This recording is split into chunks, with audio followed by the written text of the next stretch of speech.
from Cincinnati, you're listening to the Ringside Reporter Podcast. All the news from the world of boxing right here. Well, I'm talking to you the way I want to talk to you. Now, here's your host, Eric Lorda.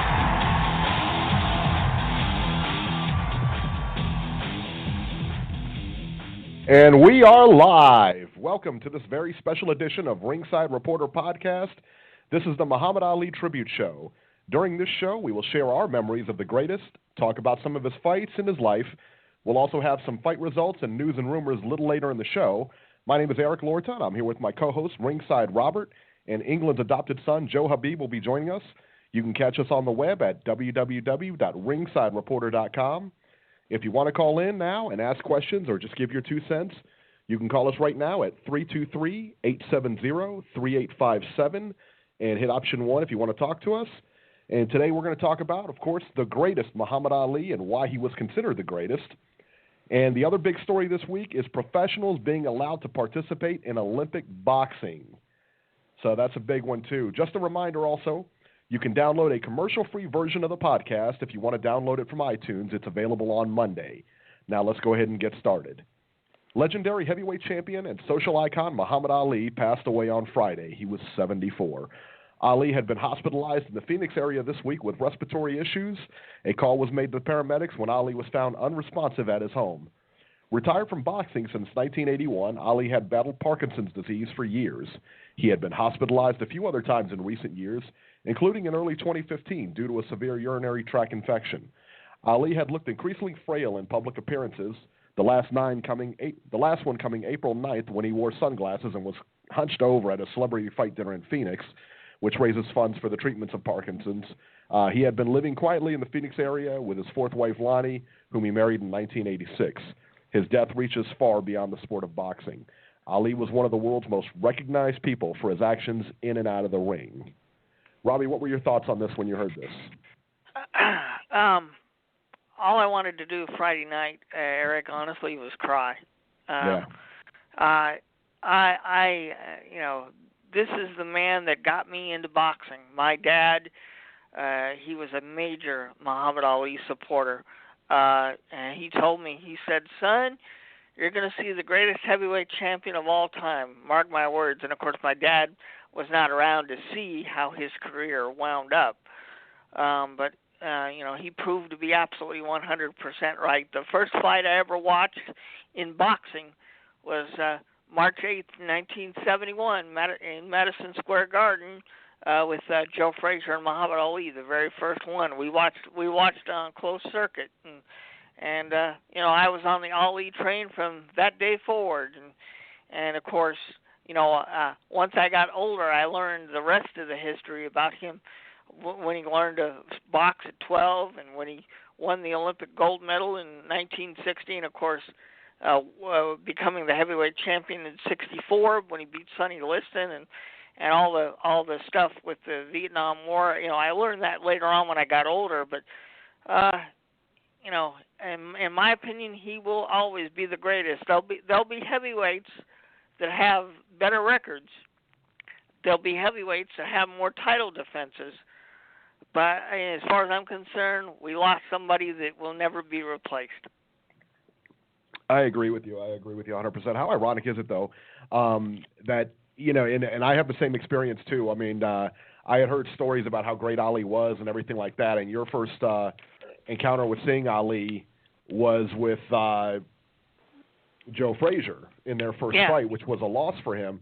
And my first encounter seeing Ali was much later with when he fought Larry Holmes. And, of course, he was at the tail end of his career on that one. You didn't get to see him at his best. No, I absolutely didn't. I've since watched tape of him and everything like that, and seen a lot of his fights since then, of course. But prior to that, man, that was the only time I saw him live, on TV, not live, but on TV when he was fighting was against Larry Holmes, and then I saw him subsequently fight Trevor Burbeck after that. And clearly, I mean, both fights he shouldn't have been in. That's correct. Yeah, so now he'll be buried Friday in Louisville. Now, do you know any of the particulars on this? I heard it was going to be a big to-do down there. There's going to be events all day in Louisville that day. Here's what I know so far. they're going to do a procession through the city, kind of like a parade, and they're gonna hit all the landmarks that were important to Ali, including the first house he was raised in, and of course they're going to do a big thing at his museum. It's going to start at 9 a.m. Eastern Time. The funeral itself will take place at 2 p.m. Eastern Time, Friday, June 10th, and the eulogies will be given by Bill Clinton, Bryant Gumbel, and Billy Crystal. Apparently, those are people that Ali. He planned all this. He planned it well ahead of time. And really? Yeah, and he put who he wanted to give the eulogy. So. Wow. So that's something, yeah. man. I know, that Friday, I guess, I caught the news and saw he was rushed to the hospital a little bit earlier in the week. And, Wednesday.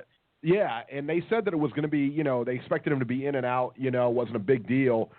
But then all of a sudden things on Friday really surfaced like, hey, he might be in a little bit more trouble than you thought, and next thing I know, I'm hearing it's really bad. And then you're hearing like, he's not coming out, he's in grave condition and everything like that. And yeah, your heart just felt heavy, man, because even though I'd never seen him, I seen him fight, like I said, on the tail end of his career, and I seen, bits and pieces. I never really got the Ali experience per se, you know what I mean, like you did.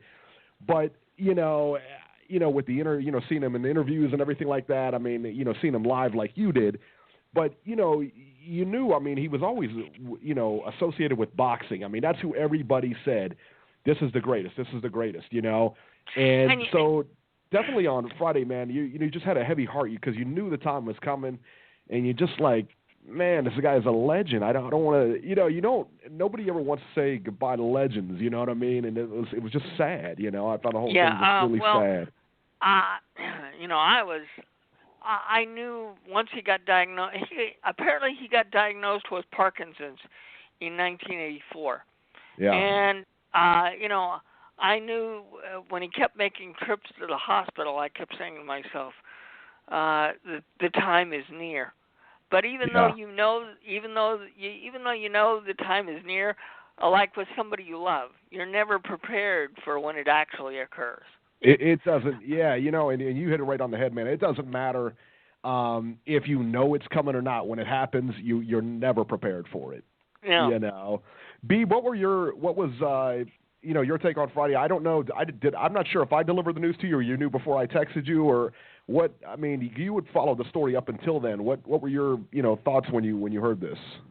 No, you actually broke the story to me. I found out that he was in the hospital, and just like Robbie said, there's so many times he's gone into the hospital, and then you just kind of grasp and you cross your fingers and you say to yourself, I hope he's going to be all right, because he was at that stage that you knew that he could go at any time, and it was so sad. And like Robbie said, he couldn't have said it any better than he did. You can't prepare for something like this, and when you told me, and then I went and I just searched the internet and read stories about it, and you almost don't want to believe it's true. Right. And you have to fight back the tears, man, because there's very few people other than my close family members that I cry for, and I let out a good cry that Friday night, man, and I'm not ashamed to admit that.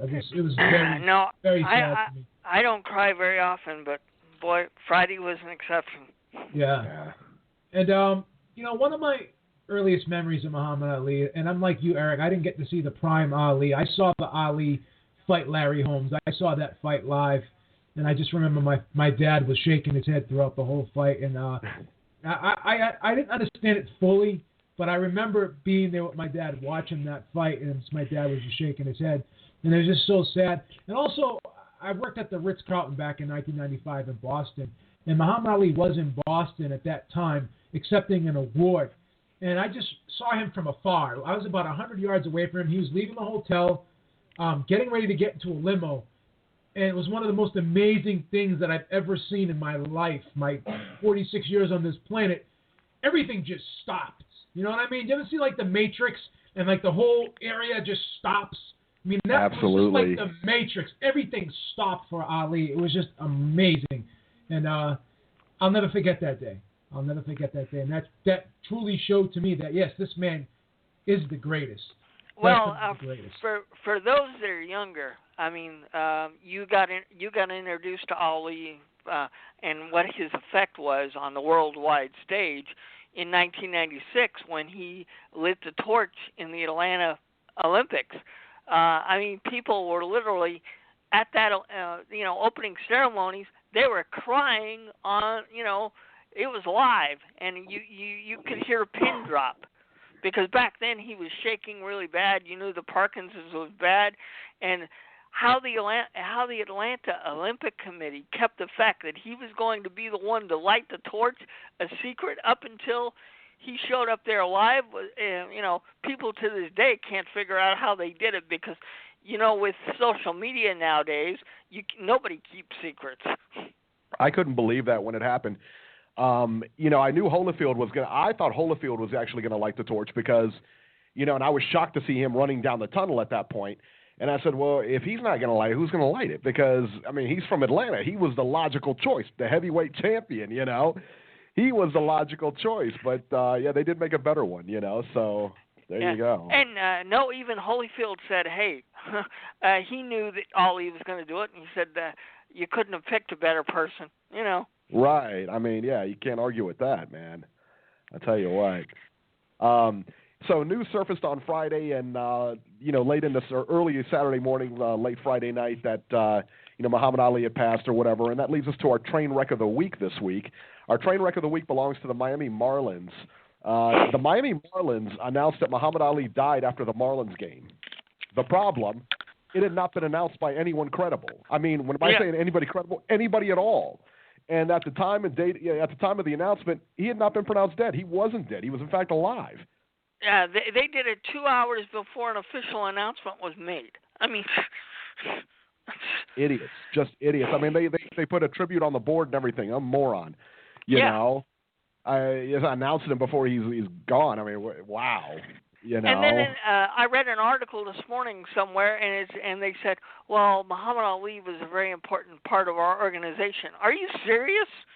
What affiliation did he ever have in baseball? I think he opened up the new park in Miami when it opened in 2012 or something, but that gives him an important part in their organization. I think they just wanted to get publicity off of his coattails. Yeah, other than the fact that he trained in Miami when he was younger, I don't know, what affiliation he had with the Marlins, who clearly came way after, Yeah. I couldn't believe that. Unbelievable. If you want to call or talk or ask questions or anything like that, the number here is 323-870-3857. Ali, we'll start on his career, and Robbie, I think we're going to lean on you for a lot of this portion of the show because, like Beeb said, I think Beeb. Let me ask you: was your first fight watching Ali live? Was that Larry Holmes? Correct. Yes. That was exactly. That's funny because that's mine too. That's mine too. And then. Like I said, man, so we're going to be leaning on you, Robert, for a lot of this show, man, because he was, again, this is Robert's favorite fighter, man, of all time, man, and he's the guy, man. So, go ahead, I'm sorry. I was going to say, I've seen all three Frazier fights. I've seen the Foreman fight. I've seen all the Ken Norton fights, including the one where he got his jaw broken. And of course, for those that are younger, when he fought Chuck Wepner, that was the impetus to give Sylvester Stallone the idea to write the movie Rocky. He formed the Rocky character out of Chuck Wepner after that particular fight. So there you go. You know what's funny about that? Is that Wepner actually came in and sued Sylvester Stallone and the production of Rocky. Got a settlement, too. And got a settlement, exactly, because they came back. He came back and said, no, that's not, we didn't base it on that or anything like that. Well, he got a settlement, so it must have been something, Yeah. So, because in all the obituaries and all the stories that have been published this weekend all over the place, and I've read quite a bit, a lot of them covered the fact that, yes, the Rocky the Rocky movies were based on the Chuck Wepner fight. Everybody who's talked about that has come out and admitted that. So, yeah. I'm not surprised that Chuck got paid off, But hey, good for him, man. Yeah. No, I've seen, because remember, back in those days, every Saturday when Ali had a fight, Wide World of Sports, that's what made them famous with Howard Cosell and I mean, even if the fights took place earlier in the week, you got to see them on Saturday afternoon. And of course, we're talking 1970s, so we didn't have the internet, we didn't have social media. If you didn't go to movie theaters back then to see the fights live, you got to see them on Saturday on TV, and that's how I watch most of my fights. Isn't that amazing how times have changed, man? I mean, you remember in Beeb, I know, and Robbie, I know you remember this, and I know Beeb, you remember this too. Like, we didn't have internet back then, so like when a fight took place in like the 80s, and if you didn't watch it, you were trying to read the newspaper, and if your newspaper was anything like mine, hey, maybe they didn't cover boxing that well, So if it wasn't a big fight, it may have been big to you. But if it wasn't a big fight, you ain't finding out. You got to find it. You got to really pull your sources together to find out what happened. That's right. Well, one interesting thing is, this is a crazy stat for the Beeb, but I actually saw Larry Holmes and Ken Norton. That was my first fight watching live. And the funny thing about it is, Ali fought Leon Spinks before that. And actually, I didn't see that fight, but for some reason I stumbled upon the other fight there with Holmes and Norton, and it's just funny that I saw Holmes and Norton live before I saw Ali live. It's just a weird, interesting stat.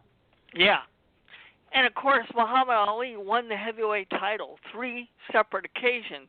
And remember, for those that are younger that are listening, back then there weren't 4 belts.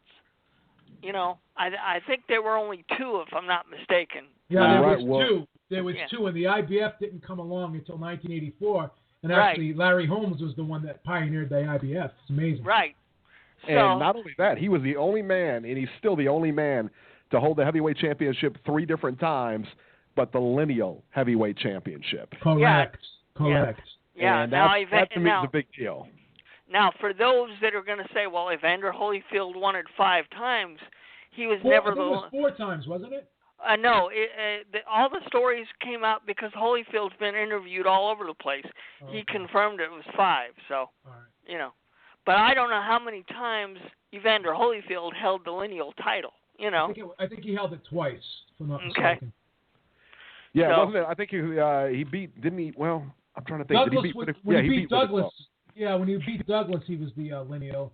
Right. And then I think Riddick Bowe was a lineal too, wasn't he? Yeah, Riddick Bowe became the lineal. Yeah. But then he beat Riddick Bowe in the rematch to become the lineal once again. So he's 2 times. So I got to tell you, statistic-wise, and I'm not trying to sound blasphemous, but Holyfield's got some pretty good stats himself. He absolutely does, yeah. Well, like I said earlier, I don't know if you were here, Beeb, there are going to be other heavyweights that have better records. There are going to be other heavyweights that have more title defenses, such as Vladimir Klitschko and Larry Holmes. But, record-wise, Ali didn't duck anybody. The only time Ali didn't fight anybody was when the federal government said, "You're not fighting." Well, that's right. We all have our favorite fighters that we gravitate to for one reason or the other.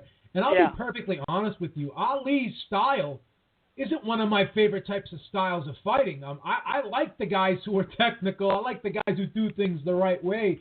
Right. And Ali wasn't that type of fighter. But the reason why I loved Ali is for just everything else, for what he did for the sport, just for his personality, for his political stance that he took, making that sacrifice. And another thing you mentioned, Robbie, he fought everybody. He had to have been probably the bravest fighter I've ever seen, because he fought with a broken jaw. He fought when he didn't want to fight, when his body said no, his mind willed him through. And that's what made this guy so special. He was a brave man inside and outside the ring to do what he has done. Today, if Muhammad Ali was in his prime today, he would probably be a cruiserweight, because as big as the heavyweights are nowadays, he would have probably dominated the cruiserweight division. You know, just think about that. It's funny. I mean, he would have definitely dominated the cruiserweight division, but you know what's funny is that he usually came in at 220. I think that was his weight coming in, was around 215, 220. I think the maximum he ever weighed was like 218 or something. Most of the time it was 210, 215, 205, you know. Yeah, I think for Larry Holmes he came in around 220. That's what he said anyway. Yeah. But I mean, he may have been relegated to the cruiserweight division. I mean, who knows? Those guys are huge now. You kind of wonder how he would have done against those guys. The guys now, like a Klitschko or like or even a Lennox Lewis or somebody like that, you know. Yeah. But no, I mean, we're talking about a legend, and you don't replace those. No. And not at all. I want to get one thing off my chest. I enjoyed all the tributes. I read tons of articles this weekend, but people. I understand that everybody wants to talk in acronyms these days, but a goat is an insult. You don't call Muhammad Ali a goat.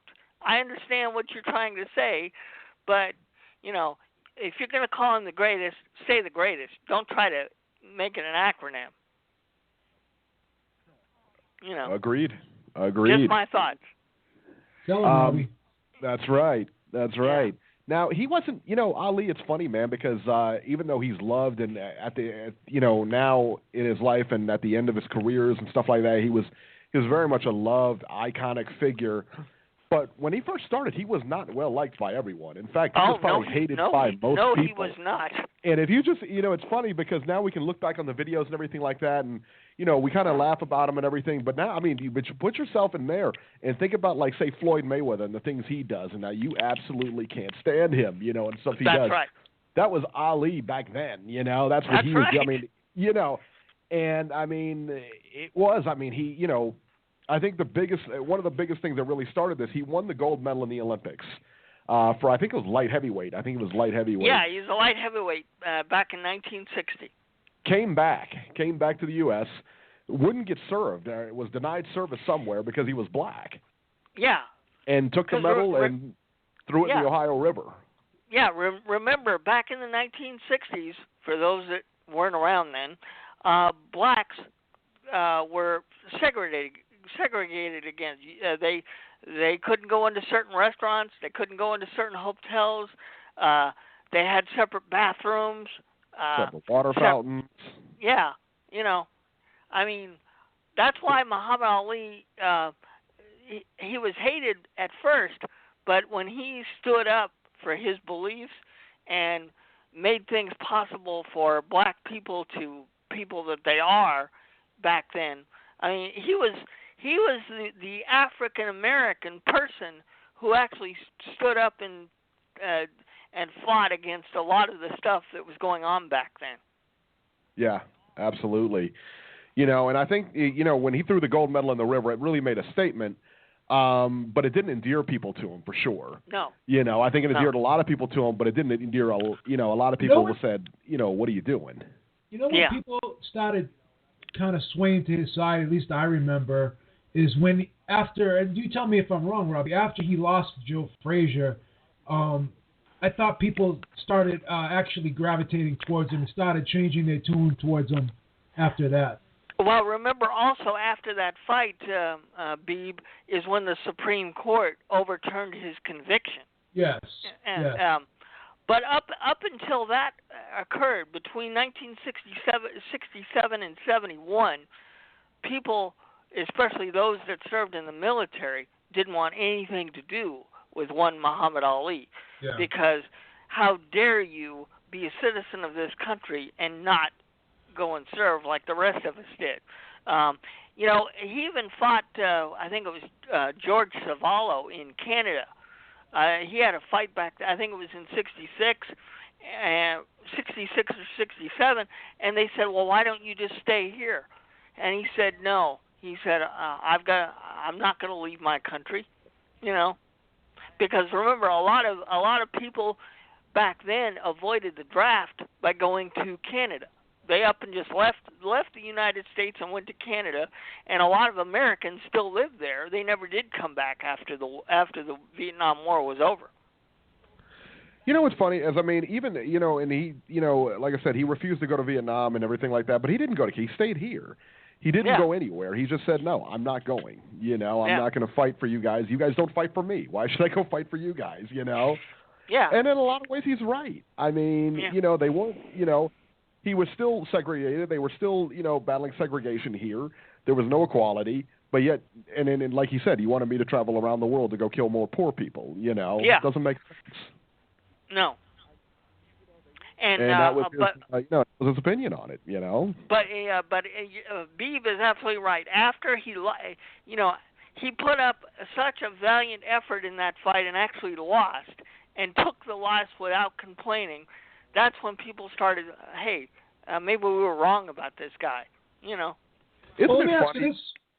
Oh, I'm sorry, Eric. Let me ask you this one question, Rob, because I don't remember him ever being not liked in my lifetime because I caught him at the tail end of his career. Were you around when people didn't like him? What were some of the things people said about him? If you weren't around at that time, do you remember that? No, I was not. I wasn't old enough to remember all that. My dad is the one that taught me the history before he died, and of course I ended up finding out more later on my own. But my dad said, nobody liked him between 67 and 71 because he didn't serve. If you were in the military. And my dad was at the time. When you were, because my dad served in the Korean War, and he was one of these kind of people that, hey, if you're called to serve, you go. And he said that's the only real reason why people really didn't like him. And plus, a lot of people back then didn't understand the Muslim religion. And of course, it's not known, but after the 9/11 attacks. Ali actually went over to both Iraq and Afghanistan to try to negotiate a peace before the war actually started over there after 9/11. Amazing. Yeah, absolutely, man. Let's talk about his first fight, and that's when he won the title, was against Sonny Liston. And I know leading up to this fight, I mean, everybody, they know about the first fight and everything. We'll talk about that. But leading up to the first fight, Ali just completely badgered Sonny Liston constantly. He rented a bus and showed up. I mean, was showing up at his house, was showing everywhere Sonny. You know who he was? He was the Shannon Briggs of that area. He was just like Shannon Briggs, where you see him everywhere Klitschko went. He showed up, and he's always showing up at press everywhere. I mean, that's what Shannon everywhere. Briggs got it from. Right? Exactly. Liston, but it doesn't seem right to call Shannon Briggs the Ali of this era, though. No, absolutely not. But the best was when Ali was at the Desert Inn and Liston was over there shooting craps, and they got video of this on YouTube. It's funny. It's just funny to see this, that, he's talking and he's, doing his normal, just trash talking him. He's just running him down. He's at the craps table shooting. And he's just sitting there going on and on. Liston pulls out a gun and fires it about 3 times in the air. Everybody scatters. Turns out it was full of blanks. But, I mean, still, who does that? Who just, fires the gun? And, I don't even know if Liston was escorted off of the property after that. I mean, who knows? I don't know. Well, remember back then, Eric, a lot of people thought that Sonny Liston was a connected member of the mafia. Yeah. So, he probably had carte blanche, especially if you were in a casino, to get away with whatever. But I know I was asking about that for sure. Yeah, but one of the things, the only fight that my dad ever told me that Ali was hated afterwards was when he gave a thorough beating to Ernie Terrell, because Ernie Terrell was. Well, I think that fight took place in 66 or 67 also.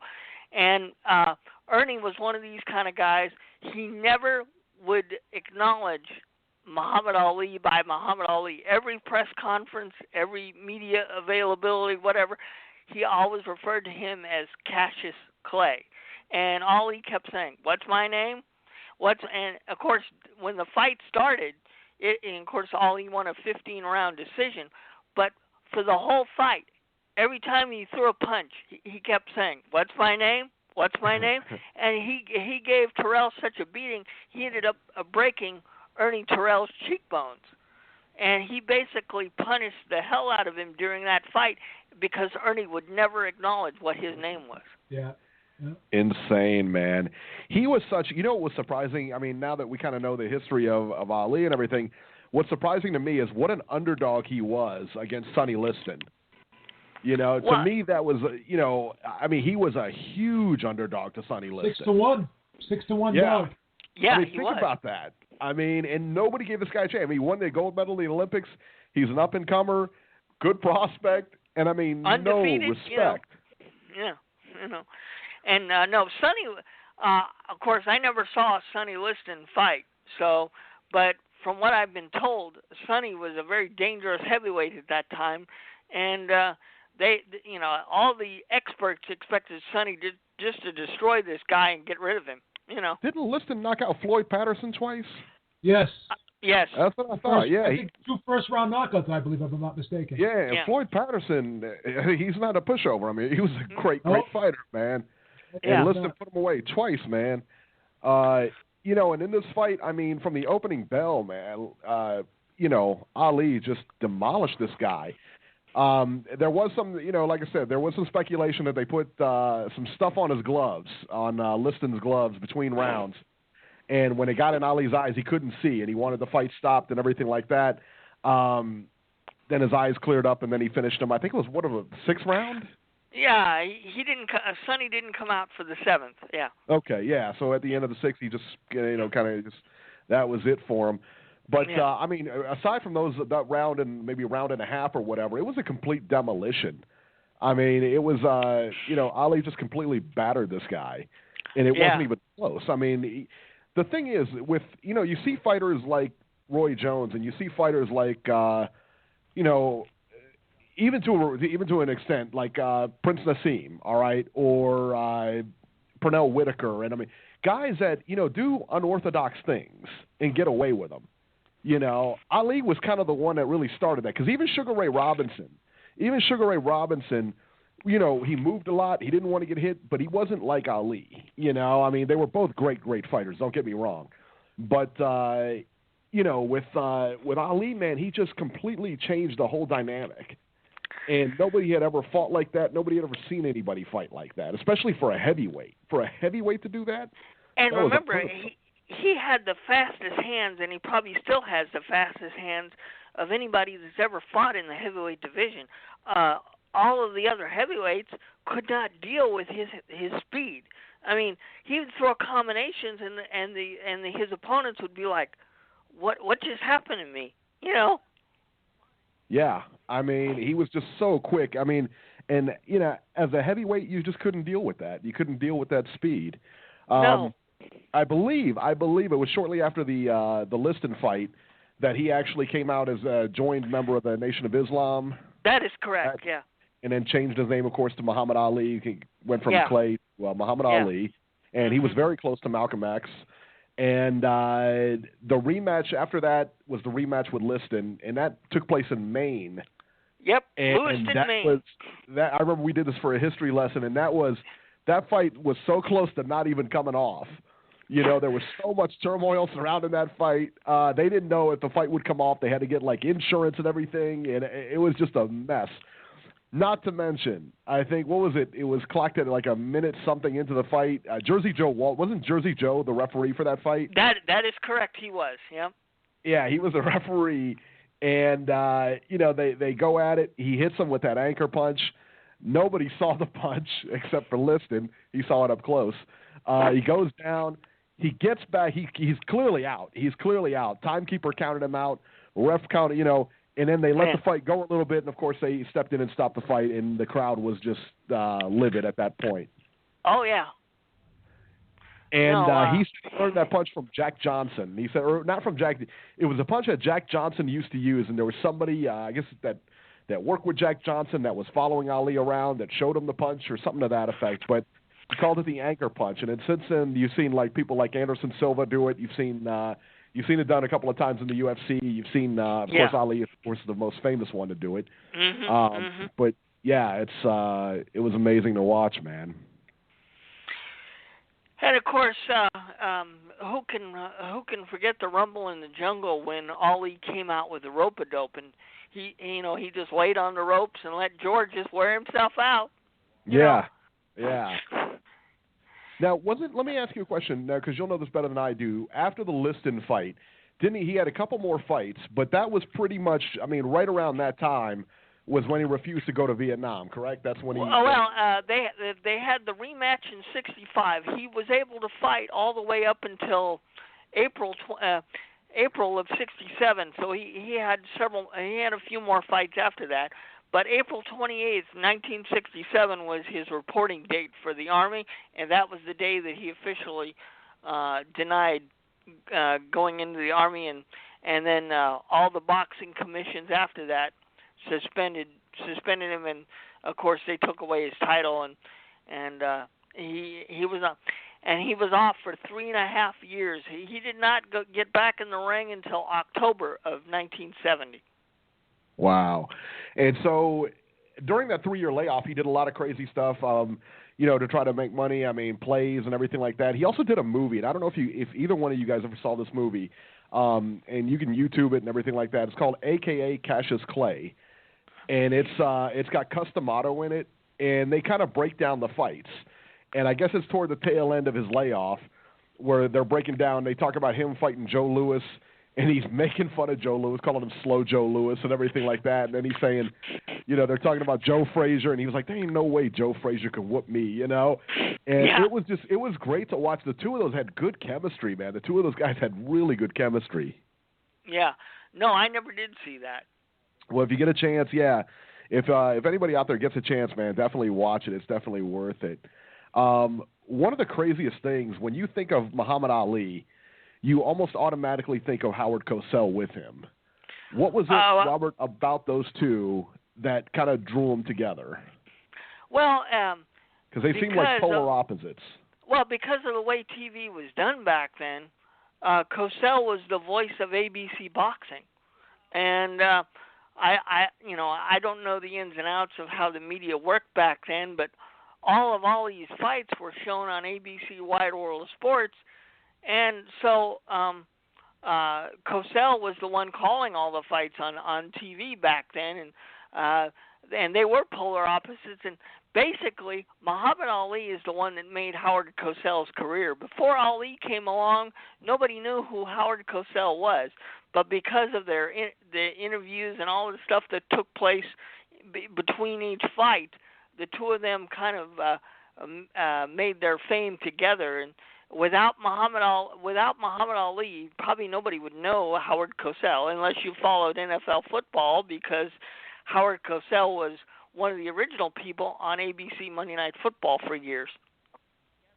You know what's great about that is that every time how he would come out at Howard Cosell, he would come back, I made your career, Howard, and Howard would say, you're a broken down prize fighter. He says, you're lucky to be on my airwaves right now, or something like that, Yeah. And the two just had a great banter about them, and it was really cool to watch, Yep, it was. Let's talk about anybody wants to call in, 323-870-3857. Let's talk about his fights with Joe Frazier. And the leading into it when he got off after his 3-year layoff, coming back, didn't he fight? I think he fought twice, or did he fight once or twice? Well, I know he fought. Bonavino, wasn't it? Oscar Bonavino? Oscar Bonavino, yeah, I remember that. Yeah, and then before that he fought Jerry Quarry, I think. Yep. Then he fought Bonavino, and then the Frazier fight happened in Madison Square Garden. Yeah, and that was the fight that everybody had waited for. You had this guy who was, just at that point, this was the fight to make. This was the Mayweather-Pacquiao fight, if you will. This Absolutely. was the fight that everybody wanted to see. You had the current heavyweight champion, and you had the heavyweight champion, the uncrowned heavyweight champion, that had never lost in the ring, that had never lost a fight, going up against the first heavyweight champion gold medalist. Then he became the heavyweight champion. This is a big fight. I mean, in Madison Square Garden, everybody that was, stars, everybody, they were all there.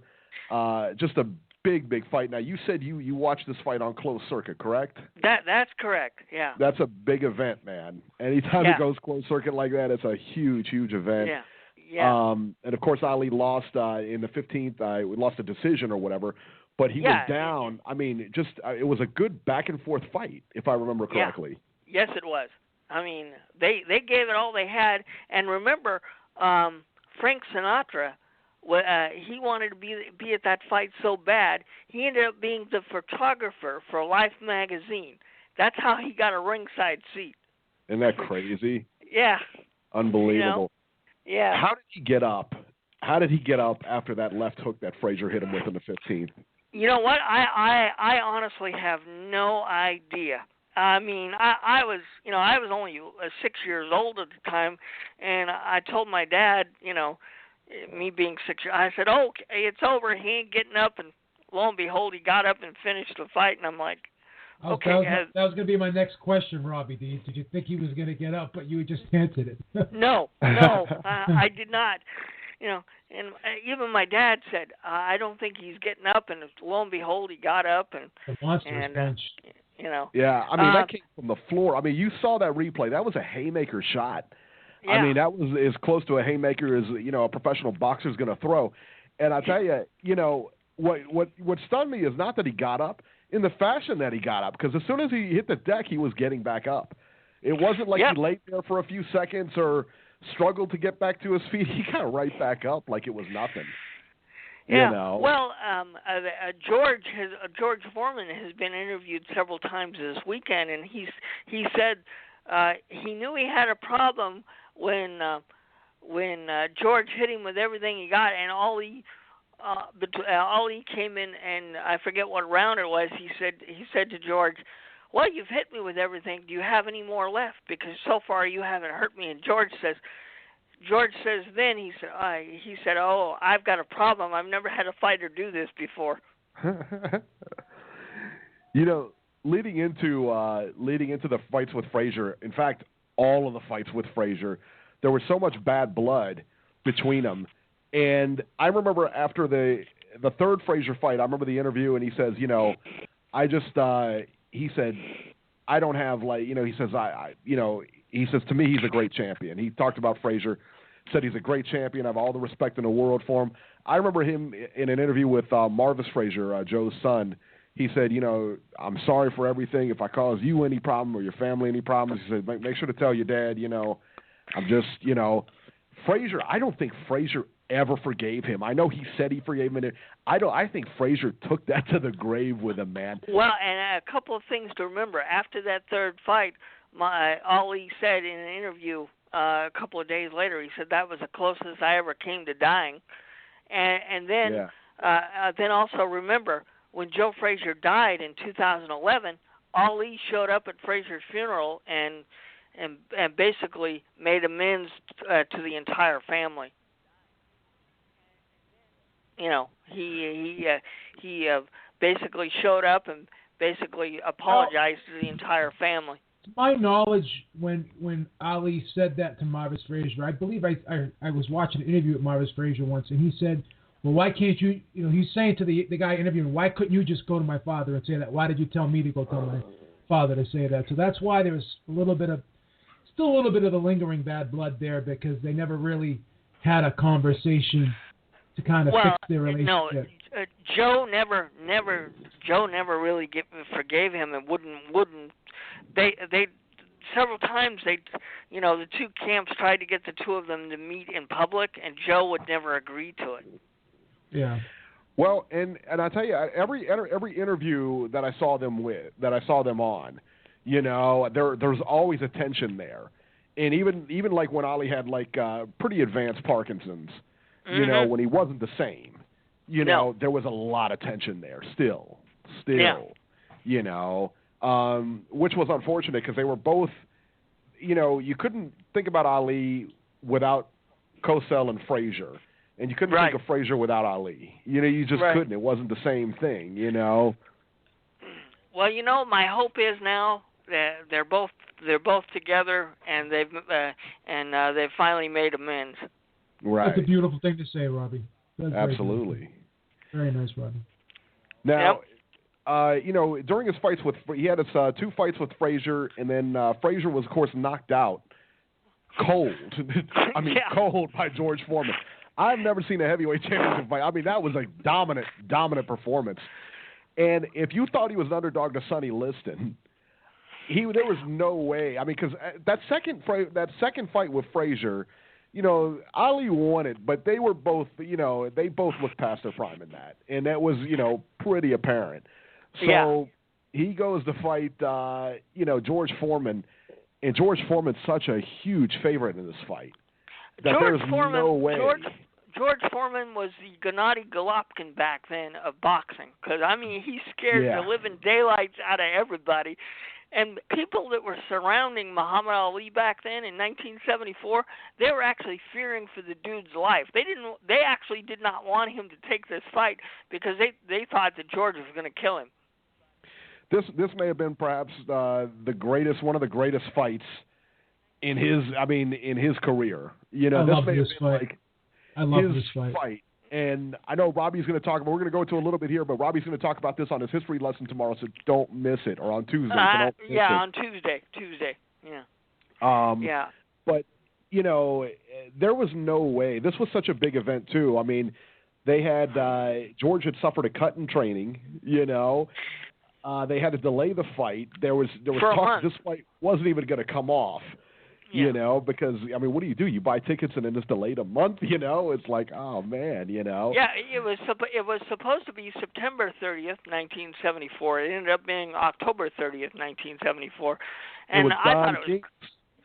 Don King's first promotion also, or first big promotion anyway. Yeah, and I thought it was great because that was a birthday present for me because my birthday was shortly before that, so I thought it was great. I was getting a heavyweight fight a heavyweight title fight for my birthday present, Gotta like that, man. Yeah. Like they were fighting for you, Yeah, that's right. Yeah. Yeah. But he as we said earlier on, of course, Ali went on to win this fight. Against all odds, that's the first fight he ever did the rope-a-dope in, I saw an interview with Foreman today. It was funny, and he said he hit him to the body, and he said he hit him with everything he had, and clean body shot. And Ali said, "Is that all you got, George?" And then George said he thought to himself, he says, "Yeah, that's pretty much it." Yeah. And remember, guys, this fight took place in Zaire, South Africa, and it was summertime there, so it was well over 100 degrees. The fight started at 4 a.m. local time there for US TV, and Ali's strategy was, well, I'm just going to lay on the ropes and let George wear himself out, and that's exactly what happened. Unbelievable. That's such a crazy strategy to think about, Because George was convinced. He said, "I'm going to get rid of this dude in 3 rounds. He ain't nothing, And of course, it didn't happen that way. And of course, that's where the popular phrase "Ali Boumaye" started. Yeah, and of course, this translates into "Ali kill him." Yeah, exactly. He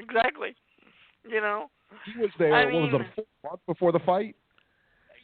What was that? He was there like a full month or 6 weeks before the fight. Yeah.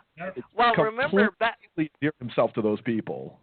Remember back then, both of those guys got to Africa, and they were under dictatorship then. And George wanted to leave the country after he got cut, and the dictator who put up tons of money, basically said, "George, you're an invited guest to this country. We're not going to allow you to leave. We're going to make sure you stay here so this fight takes place."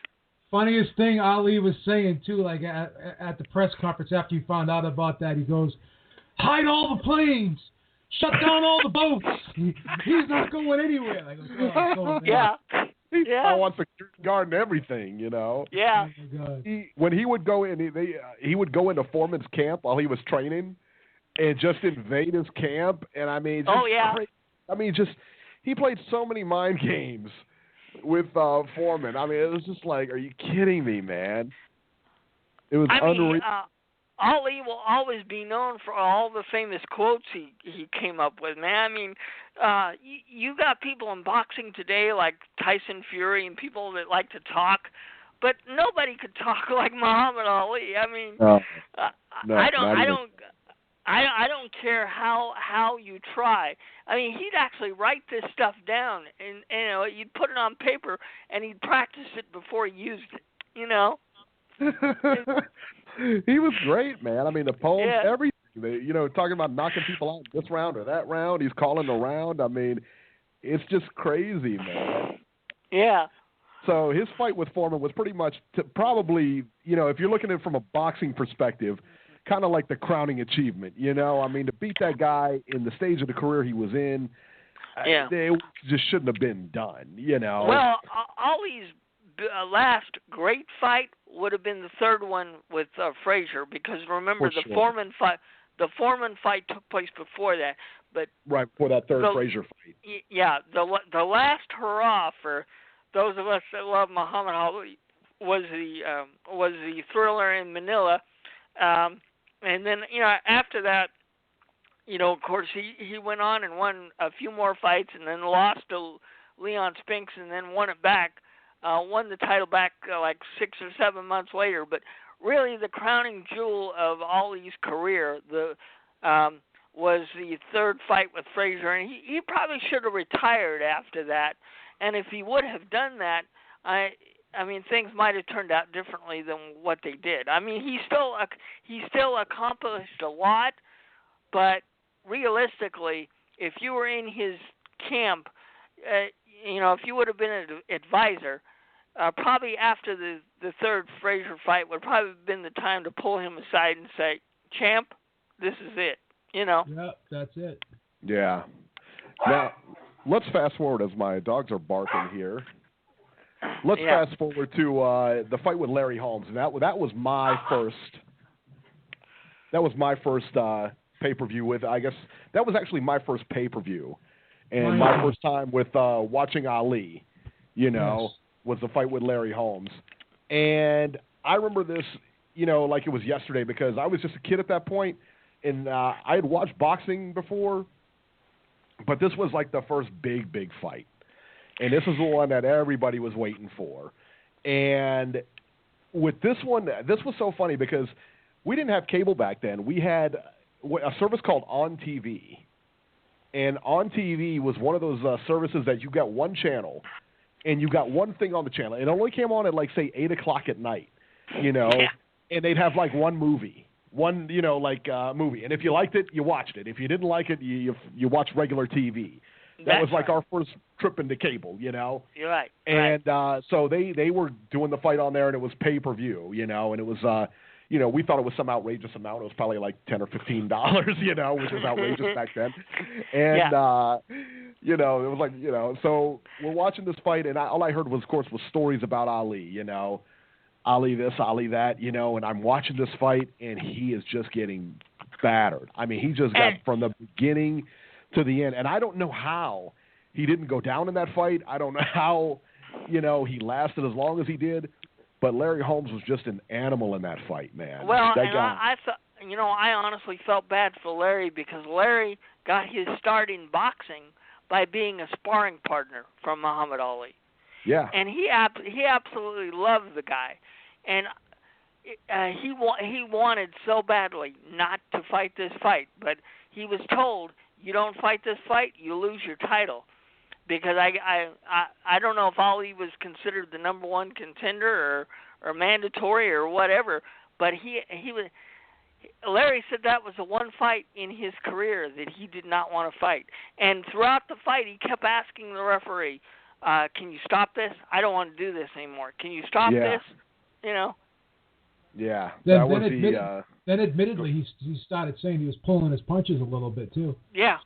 After the fight. Yeah, he didn't want to hurt that guy. I mean, he didn't want to hurt him. You know, he loved Ali. That was a sparring partner. That was his. You know, it was fun. Did you ever see the documentary, the ESPN documentary? It was Muhammad and Larry, called Muhammad and Larry. Yes, and it was did. Like a 30 for 30. That was something. I mean, when they talked about him and his condition leading into that fight, that he was having trouble walking up and down steps. Yeah. You know, and that his condition was like, you know, there's no way he should be in there, but yet he fought. I don't know how he passed a physical.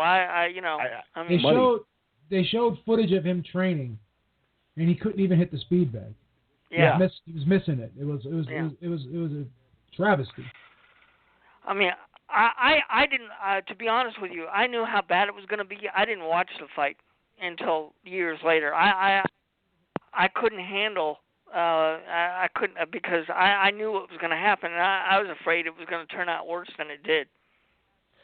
Yeah, and I mean, Larry Holmes was at that point, man, he was the baddest guy on the planet. You know, I mean, and arguably one of the best heavyweights. He was definitely one of the best heavyweights ever. Well, he had 20 successful title defenses from 1978 till 85 when he or 86. I think it was 85 when he fought Michael Spinks. The Jinx, yeah. Yeah. So, I mean, what's worse? I mean, him fighting Holmes the last time or him fighting Burbick the last time? I mean, seriously. I didn't watch the Burbick fight either because I didn't want to see it. How on earth could they have let that guy fight? You know, I mean, that's just. Well, that's why the fight took place in the Virgin Islands. All right, let's go to the phones here real quick and. Yes, please. 812, you're on the air. Hey, Joe. Eric, Steve, hey, what's going on, man? Joe, man. How are you? I just got off work and I called in and listened to you guys were talking about Ali, man. First of all, R.I.P. to Muhammad Ali, man. That was sad, man, what happened. But Robbie, it's crazy. When I first talked to you a couple of weeks ago, we were talking about Ali, how he used to go to Sonny Liston's camp. Remember that time he went to Sonny Liston's camp and he kept provoking him when Sonny Liston was at the casino gambling. And Ali kept taunting him, and then supposedly Sonny pulled out that, I think, the 9mm and shot up in the he shot rounds in the air, but it came out the story was that it was a fake gun. Yeah, but it was a real gun, but it had blanks in it instead of bullets. Okay. Hey, but Ali ran out of there quick, man. It was funny, but yeah, man, yeah, I tell you what, guys. When I first started getting into boxing, in 2007, so I was late, but I used to always check out books from the library. Like I checked out Angelo Dundee's biography, and that was a great book, and so many stories in there about Ali. And also, there was a book called Tales from the Fifth Street Gym, and I believe that was Ali's doctor. You guys remember his doctor's name? It started with a P. Ferdy Pacheco. He thought it was Ferdy Pacheco. Yeah. Ferdy Pacheco. Yeah. Let me tell you this, guys. I know you were just talking about how you didn't know how he got sanctioned. I remember in that book, Pacheco was saying, I believe he left Ali's camp after that one fight with what's the guy's name? He just talked about him. The dude that Larry Holmes. Larry Holmes. Yeah, he said, Ali Pacheco was like, dude, you can't go in there and fight this guy. Like he was so worried about his health that he left the camp. But man, it was just so many good stories, man. But I don't think we'll ever see, guys, another athlete like this. I mean, we have Michael Jordan, but Jordan was never this vocal. Like, if you think about it, guys. Robbie, you were around in that time in the 60s, right? You guys, you will never see another athlete like this. You'll never see another athlete who will stand up for social causes. You'll never see another athlete, give up basically 3 years of his prime to defend what's right. Those days are over with. And I feel sorry for anybody who's younger than me that didn't get to see Muhammad Ali at his best. And the funny thing is, too, I remember like growing up in the 60s and 70s, and I remember he would be on like regular TV shows, like he was on Different Strokes. Remember that show, Different Strokes, Robbie? Yeah. He was on Different Strokes. He was on different like talk shows all the time. And he was just revolutionary, man. He was just like, oh my God, hey, Robbie, he was like the biggest thing ever. He's got a special place with me too, because before I became a boxing fan, I mean, I was a diehard, still am, a WWE fan, and he was the referee in WrestleMania 1. So you remember that? He raised Hulk Hogan's hand and Mr. T's hand. So that's how I first got introduced to Muhammad Ali. I was still a young pup back then, but it's just Guys, let me ask you this: when did Muhammad Ali, when he had the Parkinson's, when did he stop talking? Like, when was his last interview? Like before, like he couldn't talk anymore. It had to be late '80s, early '90s, I think. Okay, yeah, because I was always wondering. I was like, man, when was this? Who has his last like interview on footage or on video or something like that? Because I would love to see that, man. But it's just so many things that he did for the sport of boxing overall, and don't forget, Joe. After 9/11, he actually went to both Iraq and Afghanistan to try to stop the war before it even started. Yeah, that's crazy, man. Just think about it. Joe Louis joined the service, and then Sugar Ray Robinson did too. I heard an old story that when I was reading one of them books, that Sugar Ray pretended like he fell down the stairs so he could get a army discharge or something like that. But I applaud Ali for standing up for his rights, man. And it's just watching all those old videos on Friday night when they're playing on ESPN and on the news. It's just like, man, this guy in that time, I couldn't imagine Robbie being around and Eric and Reed and that racial tension. That time, the times were so different back then, and he was just brave enough to be himself. And I think that for me, that's what I respect the most about the guy. Well, I didn't experience the Ali phenomenon until I got old enough to watch his fight. So all the stuff that happened in the '60s, Joe, I had to read about later.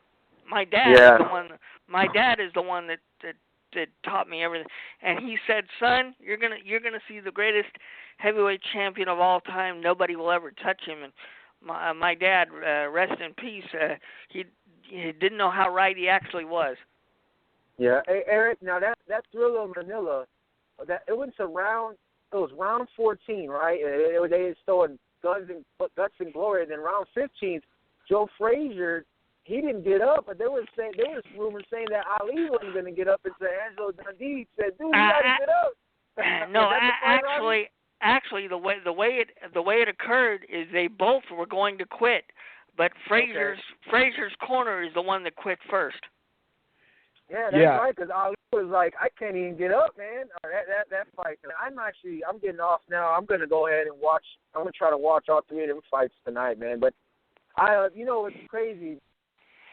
Eric, when I went, I don't know, Eric, did you go to to Broner's last fight when he fought in St. Louis? It was under the Devin Alexander and Magana card. No, Okay, I was there, but I had my Muhammad Ali collection book. I got it at Barnes and Nobles. I mean, it's an amazing book, man. It's just a bunch of cool photos from Sports Illustrated.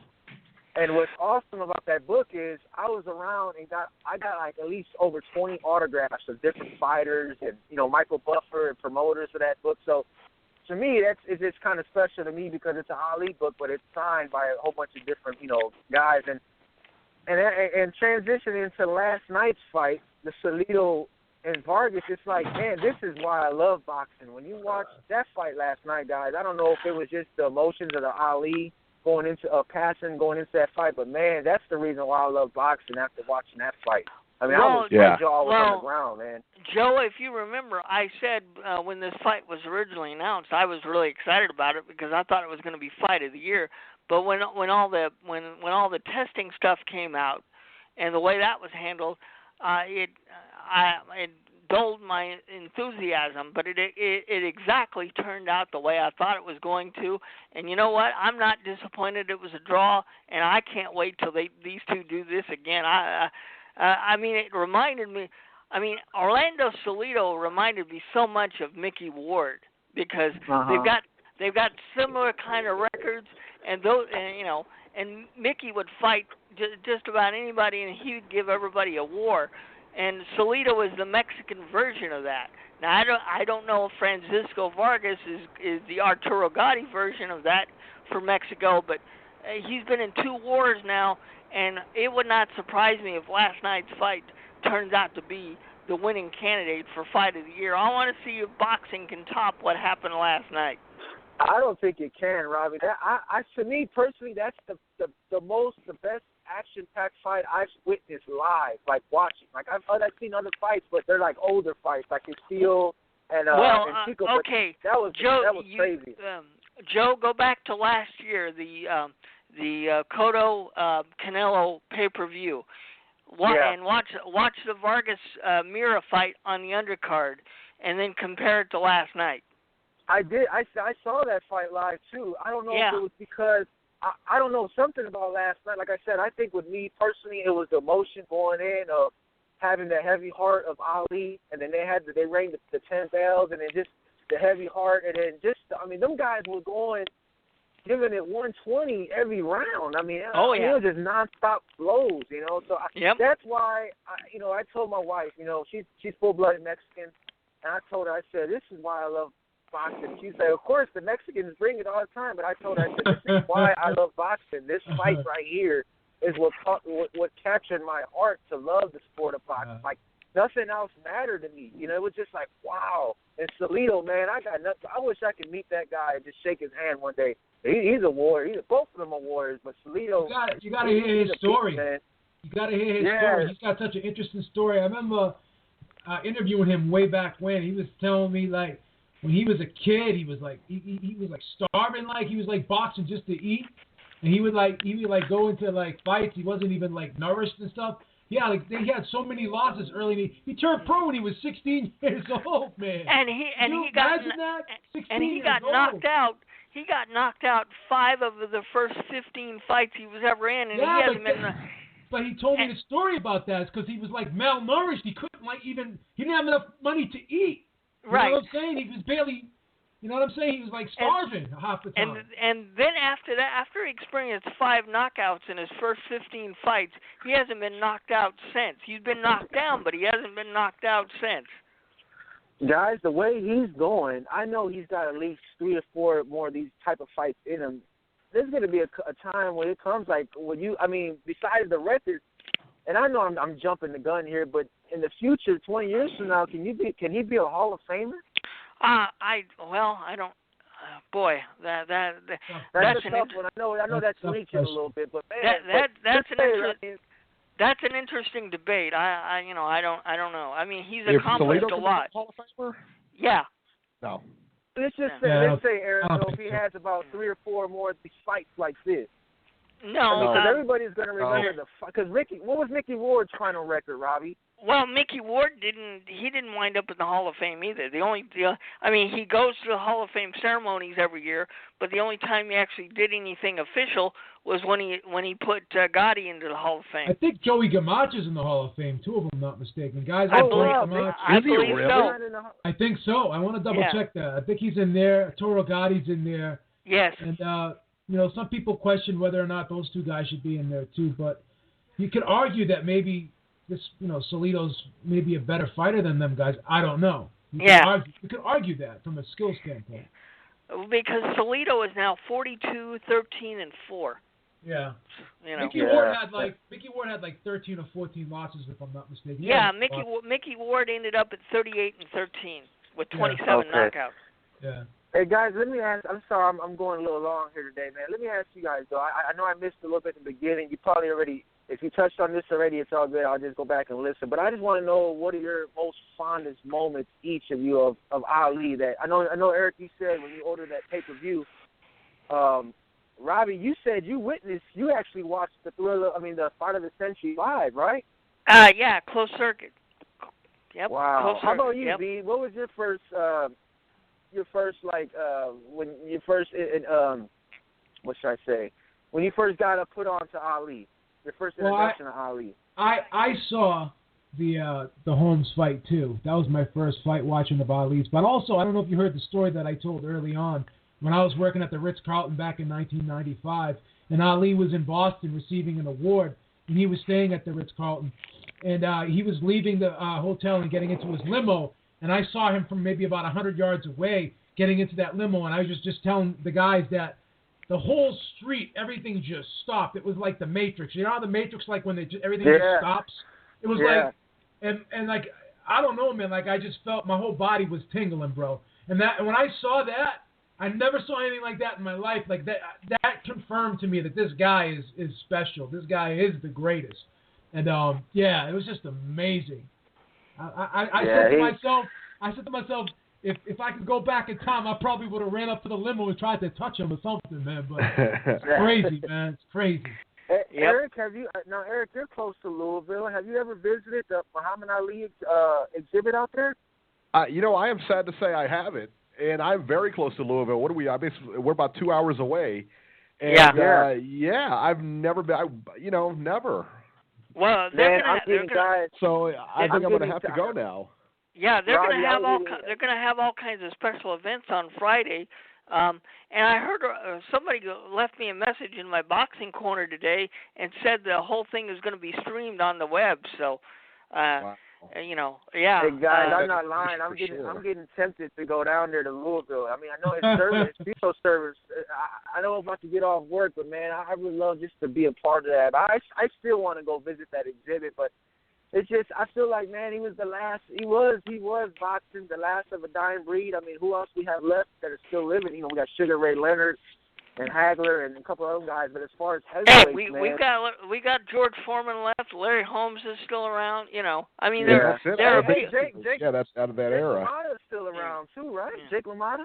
Yeah. I believe he is. Yeah. Yeah, he's in his 90s. He's in his 90s. Jake LaMotta. Wow, guys. Well, guys, I don't want to talk. I could talk your heads off, man. But hey, I just love the show, enjoying it, man. And you guys keep up the good work, man. Great talking to you, Joey. Great talking. Yeah, you guys take care. Thank you, brother. Okay. All right, and now we're going to go to a 619, Lorenzo. Hey, Eric, Robbie, Beef, how are you? We're doing good, man. Thanks for calling in, buddy. Great.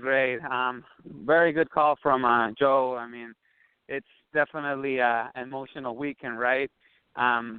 Personally, I didn't expect it, and I mean, I'm kind of like a relatively new boxing fan. I started basically at the end of the 90s, and I never had the fortune to actually see anything from Muhammad Ali live besides him pinning in a couple of fights there. But definitely we don't know what we have until he's finally gone. And for me, when I heard the news, I mean, I read so much about him, saw so many videos, even the fights in YouTube. But you don't know and you don't realize how big this guy was until you finally, experiment all this. I mean, when they announced his death, it was like if somebody of my family died. I feel like really, really sad. And then is when I found out, how much I love this sport. Because, recently, with all this that has been happening, I've been losing a lot of faith in boxing. The fights are not being very, very compelling.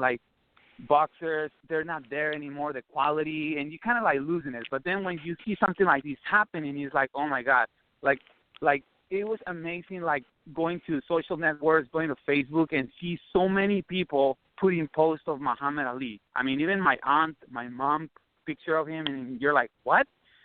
Seeing so many people giving that tribute to him is like when you actually experiment and you actually see the influence that this guy had, not just in the sport, but everywhere. There is debates that they could say okay, maybe Sugar Ray Robinson was better boxer than him, or maybe Henry Armstrong, other guys. But I think he was the face of boxing, and he was the face of sports itself, because it was really good actually what Jim Lampley said on the HBO after the whole fight was over. And Robbie was mentioning it right now, that basically, who gives 3 years out of your career, out of your prime, just to kind of defend your social beliefs? It's amazing what he did. It's so many stories, so many people put in pictures and articles that you're like, wow, this guy was, it really touched the heart of everybody in the world right now. So I'm a little bit emotional on that, and actually I was very happy that the fight of Vargas and Salido went that way, because I think it was kind of a tribute to him on what happened. I think the fight was very, very good. And, hearing you guys sharing all the experiences, all the moments, your opinions about, every single thing about Muhammad Ali, it was kind of learning a little bit more. And I don't know, the fight was moving a little bit forward to what the fight was. I think I'm glad that the fight went through. I'm not so sure what you guys think now after what Max Kellerman was saying about the whole thing of the clenbuterol and everything. I mean, it kind of like support a little bit what I thought, and I want to actually believe that that's the way it went. You know, I don't want to believe that actually Vargas cheated on it, because after what they did, after what they gave, I mean, I feel that it was great that the fight happened, because, you know, those guys gave it all in the ring. They gave it all, and probably for not such a big amount of money. I'm not so sure exactly what were the purses, but when you start hearing purses like, for example, the Erislandy Lara fight against Vanet, and you hear all the amount of money that those guys got, and then, like, the type of fight that they put on, and then you see these guys that they're, like, basically put all their careers, all their lives on the line to entertain the people, is when you actually feel like, you know what, like, it's not fair. So well, do you guys know how much was the purses for Salido and Vargas? I don't. But no, I don't. But and I imagine, like, you know, it was probably a big amount of money for them, but in the grand scheme of things, the numbers that you're throwing around, it probably wasn't that big of a number. You're probably right. And, I mean, they go out. And can I add something here, too? Something I talked about in one of my videos about going back to the whole clenbuterol thing. Not to cut you off, Eric. I apologize. Oh, no. But what I mentioned in my video is something that you hit on just now, is they don't make a lot of money. So it's not like the same situation like Deontay Wilder and Alexander Povetkin. So Salido probably doesn't have the luxury of saying, yeah, I'll pass up on this fight, because there may not be another fight. Like Deontay Wilder, he doesn't fight Povetkin, but guess what? He fights Arreola for $1.5 or $2 million. So it's a different situation for these guys where they have to fight. And going back to the whole story with the clenbuterol thing, I think it was like 1.3 nanograms. That's when you want to talk about microscopic. You're talking about 70 nanograms with the meldonium.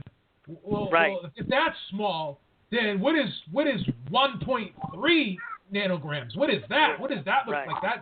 How does that even show up? So I don't know. I have mixed feelings about the whole thing, to be honest. Well, you know what? I hope we see these two fight again. And I tell you what, every time you have a fight at the StubHub Center, the best is brought out in fighters, man. I don't know what it is about that arena. I've never actually been there, but there must be something in that arena that brings out the best. It brings out the best in all the fighters that show up there. It's fantastic. Yeah, I've been there in that arena many, many times, and I'm telling you, something happened that place. I've been in many arenas now, and to be honest, I think that's the best one to go, especially during the summer, because it doesn't matter even if you're not even on a seat. You can be walking on top of it, and you can see the fight perfectly. I remember my first time that I went there was when Israel Vasquez fought Rafael Marquez, the first fight. It was I didn't know about that arena, and I got my ringside ticket for like $100, and I was like right there at ringside. I was like, Margarito was like a couple of rows next to me. Floyd Mayweather Sr. was there. It's like the perfect arena for like hardcore boxing fans, and that's what I think the best fights cook there, because those are the fights that actually hardcore boxing fans want to see. And it was really fun to see that fight, because I went back for the third one there. The second one, they didn't do it there. They did, I think, in Texas. Yeah, and the third one was there. They did 4 of those, if I'm not mistaken. But the first one was the fourth one was in Staples Center. Yeah. Mm-hmm. The fourth one was in the Staples Center, and the third one was there. And the third one was, like, packed. Like, I was there. I got a seat, and it was, like, a couple of rows behind Jack Nicholson, Sylvester Stallone, Schwarzenegger was there. It was like everybody went to see those guys, and it was probably for me the best fight. Well, I think it was the best fight that I ever watched in an arena, because of what those guys meant. Rafael Marquez was like a really big fighter there, like pound for pound, and then Vasquez too. Because what I was gonna say too is like the last fight I saw from Salido was in TJ. Against that guy from Taiwan, I think. That was probably the best fight I ever saw. Like, those guys went down 7 times. Salido went down 3 times, and then the other guy went down he looked like Manny Pacquiao. He went down 4 times. And it was in TJ, and the fight was tremendous. That's what I thought, that maybe Salido, and then after the fight with Martinez, I thought maybe Salido didn't have it anymore. and that he was like, you know what, he was too old to get this, to be in this type of fight for the 12 rounds. So that's what I thought. Salido gained all my respect. He always had it, but he gained all my respect because up to this point, being at that level and competing, I had the fight actually winning Vargas for 1 round at the end, or maybe a draw. But so that's what I think. The draw was perfect, but Salido was tremendous. He gave like a really, really good effort, and I think at the end of the day, Vargas was the big loser because you see his face, and even that he is only 30 years old. You know that now he's the new version of Israel Vasquez because his eyes were torn up. Those two reminded me so much of Gotti Ward and Marquez Vasquez. That's why I love trilogies and people that fight like 4 times, because each time they fight, you learn so much about them. I can't wait to see these two guys do it again. I was so disappointed when he failed that test. But I'm glad the fight turned out the way that it did, and I hope they have a rematch, and I hope it's right back at the StubHub Center. That's a perfect place to stage those kind of fights. Yeah, definitely. The fight was amazing. It was a back and forth, and like you guys said, I don't think there's gonna be a fight this year that it will actually top that match. You see that was like a super fight. When you see both guys that are kind of like equal in skills, and they're equal in everything, and they just give it all. I think that's what boxing needs, because that's what they need to attract more people. That's what they need to get to attract those those casual fans back. And I hope and you didn't have to pay for it either. Yeah, I hope they put in maybe like in another card where there is another super fight, because at the end that's what you need to get people back. It was definitely a great fight, an emotional weekend, like I said, and well, I don't know right now what would be the next for Vargas. I don't know if do you guys think that he will fight this year? If I'm him, I take the rest of the year off after the beating he took. That face needs some rest. It's going to take time to heal that face.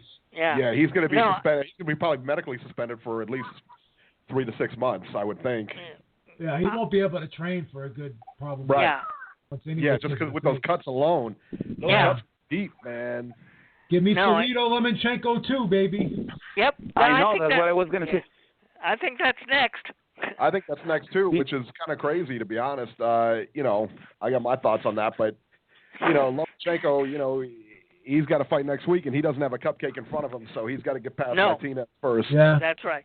I'm not sure he does, man. I'll be honest. No, and you know what? If Martinez beats Lomachenko, I don't mind seeing Martinez and Salido for the 3rd time. What the hell, What about if Lomachenko beats Martinez? Do you think he will get a rematch with Salido, or he doesn't want anything more of that guy? Yes. They'll do it. Yeah. They'll do it. Yeah, I think that will be a good one, because like they were saying before, I think for Lomachenko, if they ask him about his professional career, he always gonna say that the toughest one was probably Salido, because he given his first defeat. So I think he should try to go and get, Yeah, but he's only had like 6 fights. I know, and he's only had like 6 fights though. Yeah. I don't know.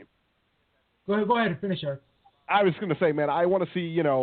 There's been a lot of hype around Lomachenko, and look, man, it's either time to put up or shut up. I want to see him fight some.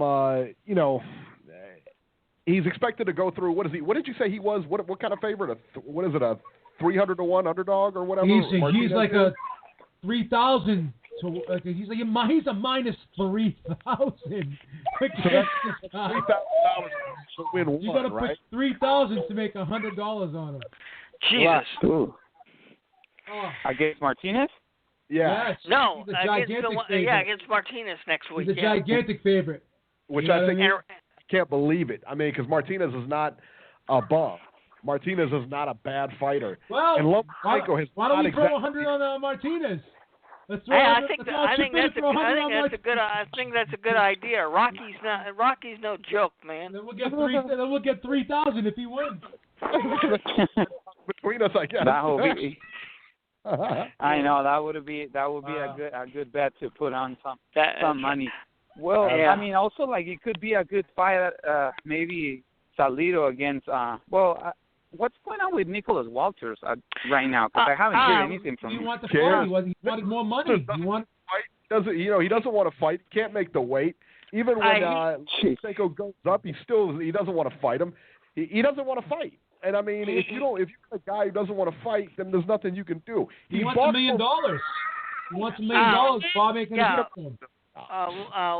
Nicholas Walters is starting to become the Floyd Mayweather and the Miguel Cotto of he's trying to pull that garbage. Right. Kind of like Gamboa, huh?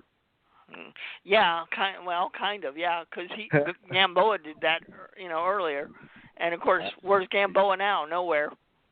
I know. Right. What do you guys think about the whole issue with Bob Arum and Al Heyman, that they might be? Well, they were saying that they were probably gonna be working together, but then I heard that they came out like a lawsuit from Showtime. Well, against remember they settled. They settled. So yeah. So I don't know what's going to happen with that. I guess Showtime is suing Bob. I think Showtime is suing Bob Arum or something. It has something to do with the Pacquiao fight or something like that. Because they want to sue them for, I think, the what they spend in legal fees trying to avoid the lawsuits from the people. Yeah, right. Yeah.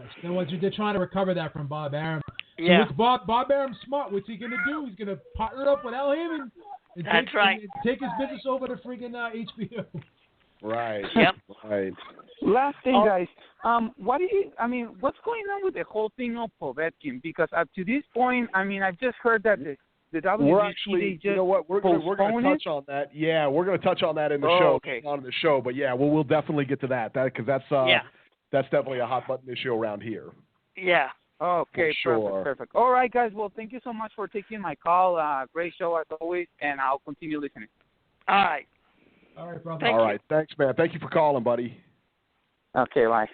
Yeah. All right. And for all you NBA fans out there, just so you don't miss anything, Cleveland and Golden State are tied in the first quarter with about 3:50 left. So let's move ahead now, and let's talk about that Orlando Salido Francisco Vargas fight. We kind of went into it there. Francisco Vargas and Orlando Salido engaged in an all-out war Saturday night. The fight was back and forth. They could have taken place in a phone booth, quite honestly. The scores were, the final scores were 114-114 twice, and 115-113 for Vargas. This was definitely a candidate for Fight of the Year. There was a draw between the two for the VADA Championship. What do you think? I had, and maybe I'm way off base here, I had Orlando Salido winning this fight 116-112. A few people I know had it for Salido 115-113. You're not out of line, Eric. I think it's plausible. I think it's definitely plausible. Sure. No, I had it a draw. Interestingly enough, but I didn't score my rounds the same way Harold Letterman scored the rounds. And I actually gave the last round to Vargas, but many people did not give the last round to Vargas. Many people gave the last round to Salido. I just thought that was a nip and tuck type round, but I thought that Vargas landed the harder shots in that last round. But no, you're not out of line. I think it could have went either way, or it could have been a draw. No one really complained about this decision last night. No one that I know of. No, this is one decision. Normally we complain about decisions that judges make. Like for the first fight on that card, for example, I thought for the first fight on the HBO card, the judges were completely way off. But yeah, I had it the other way. So did I. And I just, but for the main event, I have no problems with this. And like I said, let's do this. Let's do this again this time next year. Fantastic fight. Well, what I did say when I talked about this fight earlier to a couple people, I said I scored the fight a draw, but if there really was a winner in this fight, it was Orlando Salido. That's right. He was the overachiever. He did much more than what was expected of him, in my opinion, at least, and a lot of other people's opinions as well, because he was thought to have been gone. He was thought to have been spent himself. His best years were thought to have been behind him. Too many wars. He was the worst for wear going into this fight with Vargas, but he did not show that. He did not show that at all. He did not look like a 3-1 underdog at all going into this fight. And a couple people before the fight were saying, I can't believe he's that much of a dog. They looked at it as more of a competitive fight. Honestly, I thought Vargas was going to knock him out. I thought Vargas was the heavier-handed of the two. Thought he was the bigger guy, the faster guy. Definitely the bigger puncher. And I thought that he could use range a little bit better. I thought he was a better fighter from the outside. And make no mistake about it, he's not a classic boxer in any sense of the word. But as far as boxing ability goes, he looks to show, more of a complete skill set when it comes to boxing. He throws more jabs, uses the jab more effectively, fights from the outside and the inside. Whereas Salido, he's constantly looking to cut range and get in your chest. He needs it to be a phone booth war. Every fight he's in, he's always looking to make it a phone booth war. And the interesting thing in this fight was Vargas obliged him in the first 5 rounds. And then at points when he would give him space, that's when he had some success. When he landed those overhand rights, that was when he gave himself some space to really give himself the range to be able to turn that shot over and catch Salido at the end of the shot. But credit to Salido, man. He was just dogged, determined. He wasn't going to give up. And once he did get on the inside, he made every moment count. He dug to the body with the viciousness. He did not stop. He was like the Energizer Bunny. Both these guys gave you signs that, hey, this might be it. This might be it. But they constantly were getting a second win. And this is all you could hope for in a fight, man. It was all you could hope for in a fight. 36 wonderful minutes. And like I said, I don't know what the StubHub or before that the Home Depot Center brings out in fighters. But every time there's a card there, you always get one fight like this. And, I have no idea what that arena has that no other arena has, but I wish other fighters in other weight classes would learn. I mean, this is what boxing is all about, Then someone adds salt to the wound yesterday and says, Beeb, guess what? I picked Salido to win, but I also hedged it with the draw. Why did you do a beat in the odds with Beeb with this one, they said? Why did you pick Salido? Why did you pick... Dude, I mean, I could have never fathomed the draw last night. I'm sorry. I couldn't. No. I love it when these guys win. They got to stick it in my face. Yeah. That's funny, man. That was definitely fight of the year so far, for sure. Oh, absolutely. I challenge boxing to try to top that one. I don't think they're going to. No way. Let's talk about the other fight. It was on the PBC on ESPN. This was on the Spike, I believe. Francis Bartholomew and Mickey Bay. This was Friday, I believe. Yeah. Undefeated lightweight world champion Francis Bartholomew retained his title with a 12-round split decision over former world champion Mickey Bay on Friday night in Hollywood, Florida. Bay got the call on this knockdown in round 2. The ref completely blew this call. He threw a right hand and missed it. And they both clashed heads. Bartholomew went down. It was more like a head clash shoulder, The ref called it a knockdown. I couldn't believe he called it a knockdown. Otherwise, for most of the fight, Bartholomew was in command, I thought. Scores were 117-110, 116-111 for Bartholomew. And somebody had it 117-110 for Bay. I don't know how in the world they had it that way. That was the judge that scored Paul Williams over Erstlandi Lara. And he was actually suspended. Yeah, Hilton Whitaker III. And now guess what? He may be ready for another suspension. Yeah. Oh shit. Who'd have thought he'd be claiming for C.J. Ross back? I mean. Yeah, Floyd must have paid him an awful lot of money. That's all I can say. Ooh, you can't say that. I can and I will. Robbie. Yeah, right. Yeah, no doubt, man. Yeah, exactly. Horrible. Yeah, because that's a money fighter right there. Is Mickey That's Bay, right, Mickey Bay. Yeah. Absolutely. Mickey Bay looked like he was frustrated out of his socks. Didn't he? He looked like he could not. He looked like he was lost in there, man. And credit, no disrespect to Mickey Bay, just credit to Francis Bartholomew, because this is a guy. We say this a lot in boxing. The jab, and using space and boxing well from the outside. But this guy, Francis Bartholomew, totally epitomizes that. And when you look at a lot of fighters, a lot of Cuban fighters, they move a lot. But Francis Bartholomew moves just enough to position himself where he wants to be. Has a great, ring presence. Knows where he is at all times in that ring. Knows when to throw the shots. And he just measures guys beautifully from the outside. He is an accurate sharpshooter from the outside, and he was very impressive to me.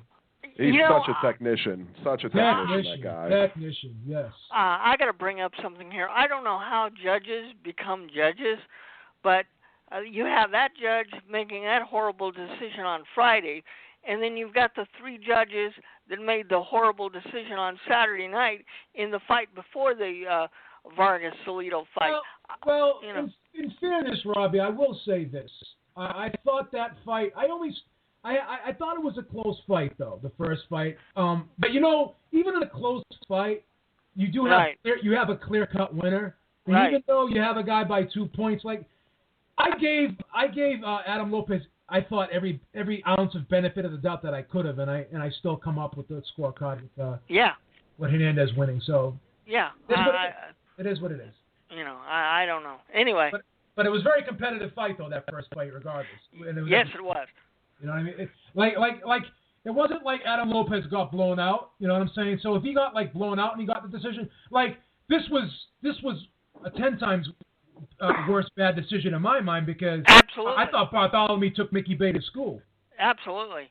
You know what I'm saying? I thought it was an easy fight to score, to be honest. I mean, you had to give, and that was even. I mean, you really didn't even have to give him a 10-8 round for the knockdown. I did, but I didn't think he was winning that fight. You actually do have to. Yeah, it could be a 10. What could be a 10-9 because if you thought that he lost, even though getting knocked down. I understand what you're saying. You still thought Bartholomew won the round regardless of getting knocked down. I always give it a 10-8. I always give it a 10-8 round. I mean, anytime the guy goes down, for me, it's always a 10-8 round. Yeah. What I misunderstood that you said that. Yeah, what I misunderstood that you said that was that you may not have counted the knockdown, but what I was going to say is. No. Yeah. I apologize. Yeah. But no, crazy weekend. Absolutely. 323-860-3857 if you want to chime in. Let's go to the fight Arthur Beterbiev versus Ezekiel Maderna. This, I tell you what, man, this was a complete mismatch. Beterbiev completely outmanned Maderna. At no point in this fight was Maderna in the fight.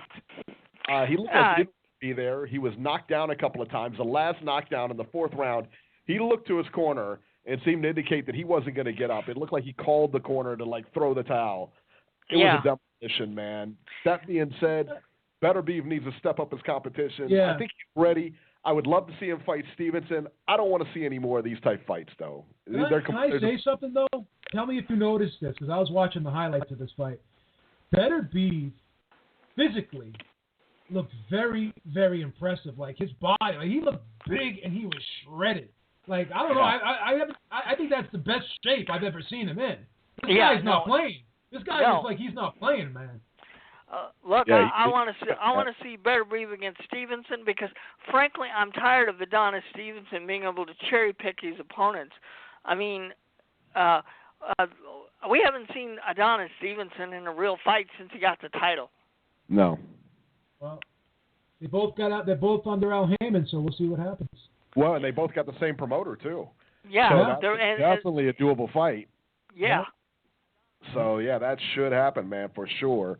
But I want to see him in a competitive fight, or not in a competitive. At least, I mean, maybe he's that good where he's not going to be in competitive fights like a Triple G or something like that, or But I want to see him step up in class where we know he's fighting. And why did they have to get a person from Argentina who his last 4 fights were at 168, and they make him go up in weight, and then on the day of the weigh-in, he's almost 3 pounds overweight? How does that happen? Yeah, exactly. I don't know, Robbie. Inquiring minds want to know. Yeah. Give me a break. All right, let's go across the pond here. Liam Smith versus Predrag Radicevic for Smith's WBO junior middleweight title. This fight was all Smith. Radicevic was just overmatched in this fight. Smith dropped Radicevic with a left hook to the body in round 2, and he stayed down and watched the referee just count him out at 134. After the fight, Smith's promoter Frank Warren stated he wants Canelo or Cotto for Smith next. Well, I believe the Canelo fight is possible because that's one of the names mentioned for Canelo to fight in September.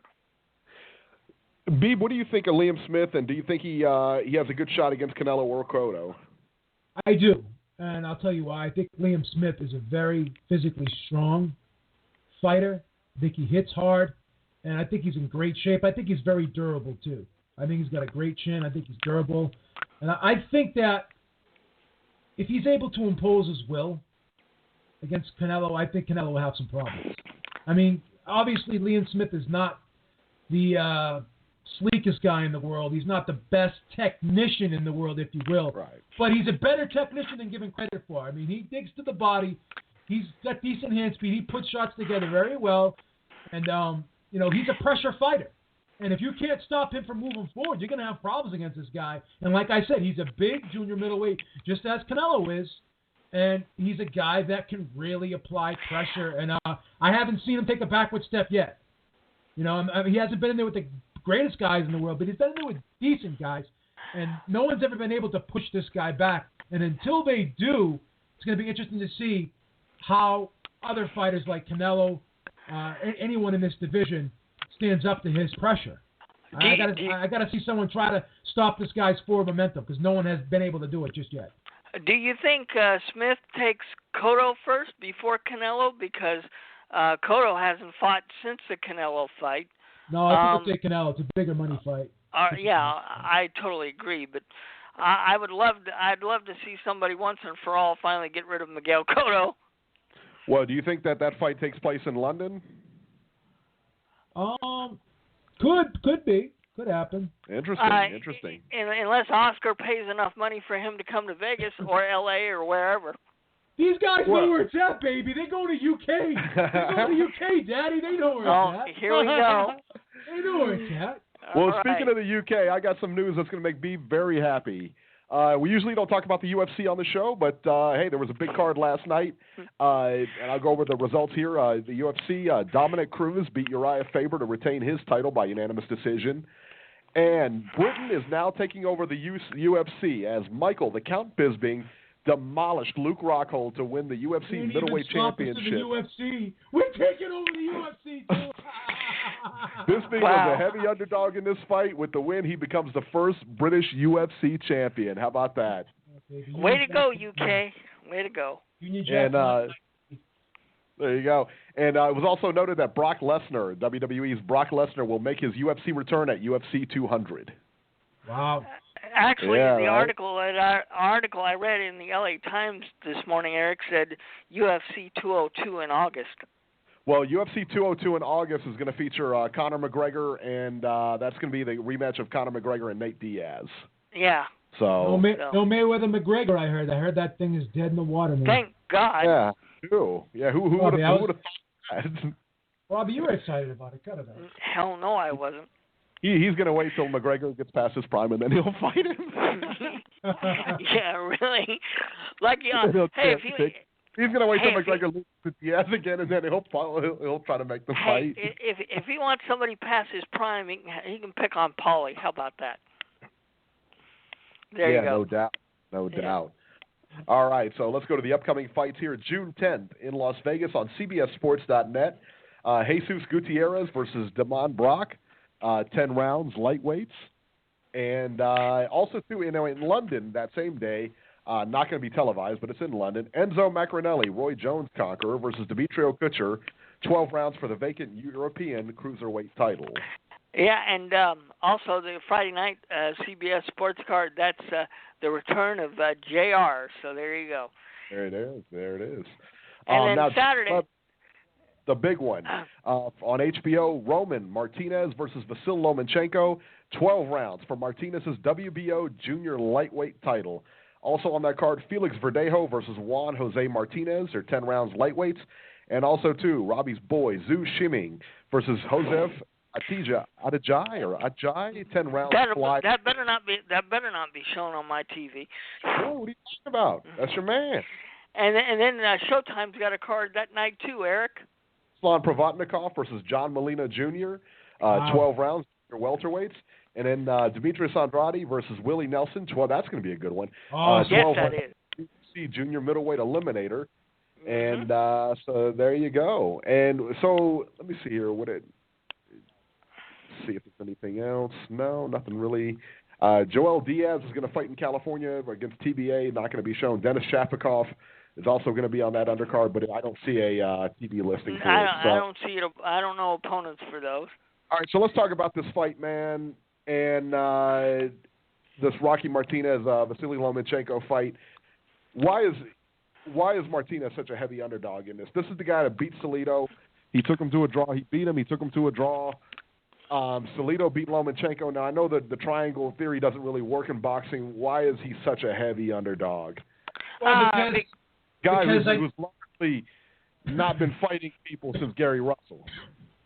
Well, I think Lomachenko, he hasn't really fought great guys, but he looks like he's grown into the weight a little bit. I think he's settling down as a pro. I think he's looking better and better with each fight, even though he's not fighting the best guys. I think he's looking sharper, and I think Martinez is definitely on the downswing. And I don't even think that fight should have been a draw against Salido the last fight. I thought he clearly lost the fight, in my opinion. And, I agree. This could be a sleeper, though. I mean, it may be. I don't know. I still think Lomachenko should take this fight. She win this fight easy, but I don't know. I said that about Francisco Vargas too. So now I'm kind of second guessing myself. Should I just throw a little something on Martinez just for the hell of it? I don't know. I would love to pick Rocky in this fight because Lomachenko hasn't been in a real fight since he fought Salido and Gary Russell. Yeah, that's a good point. So I don't know. Rocky. You know what? I'm on record right now. I'm taking Martinez. I'm saying he's going to beat Lomachenko right now. That's the way I'm rolling. Hey, I'd love to go with you on that because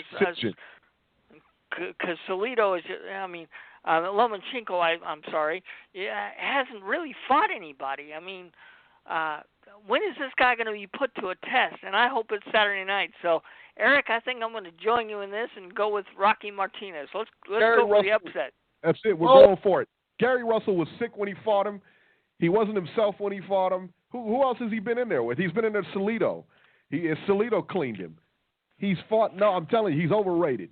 I'm going with Martinez. I'm going to stick with Lomachenko. I'm going to upset the apple cart. I'm going to upset the apple cart. I'm going with Lomachenko. Hey, bet the farm, son. It's going to be Martinez. Hey, let's take those 3,000 to 1 odds and see if we can get some money, huh? It is. I'm putting my car down. We're betting it. Well, 30 to 1. He's a 30 to 1 favorite.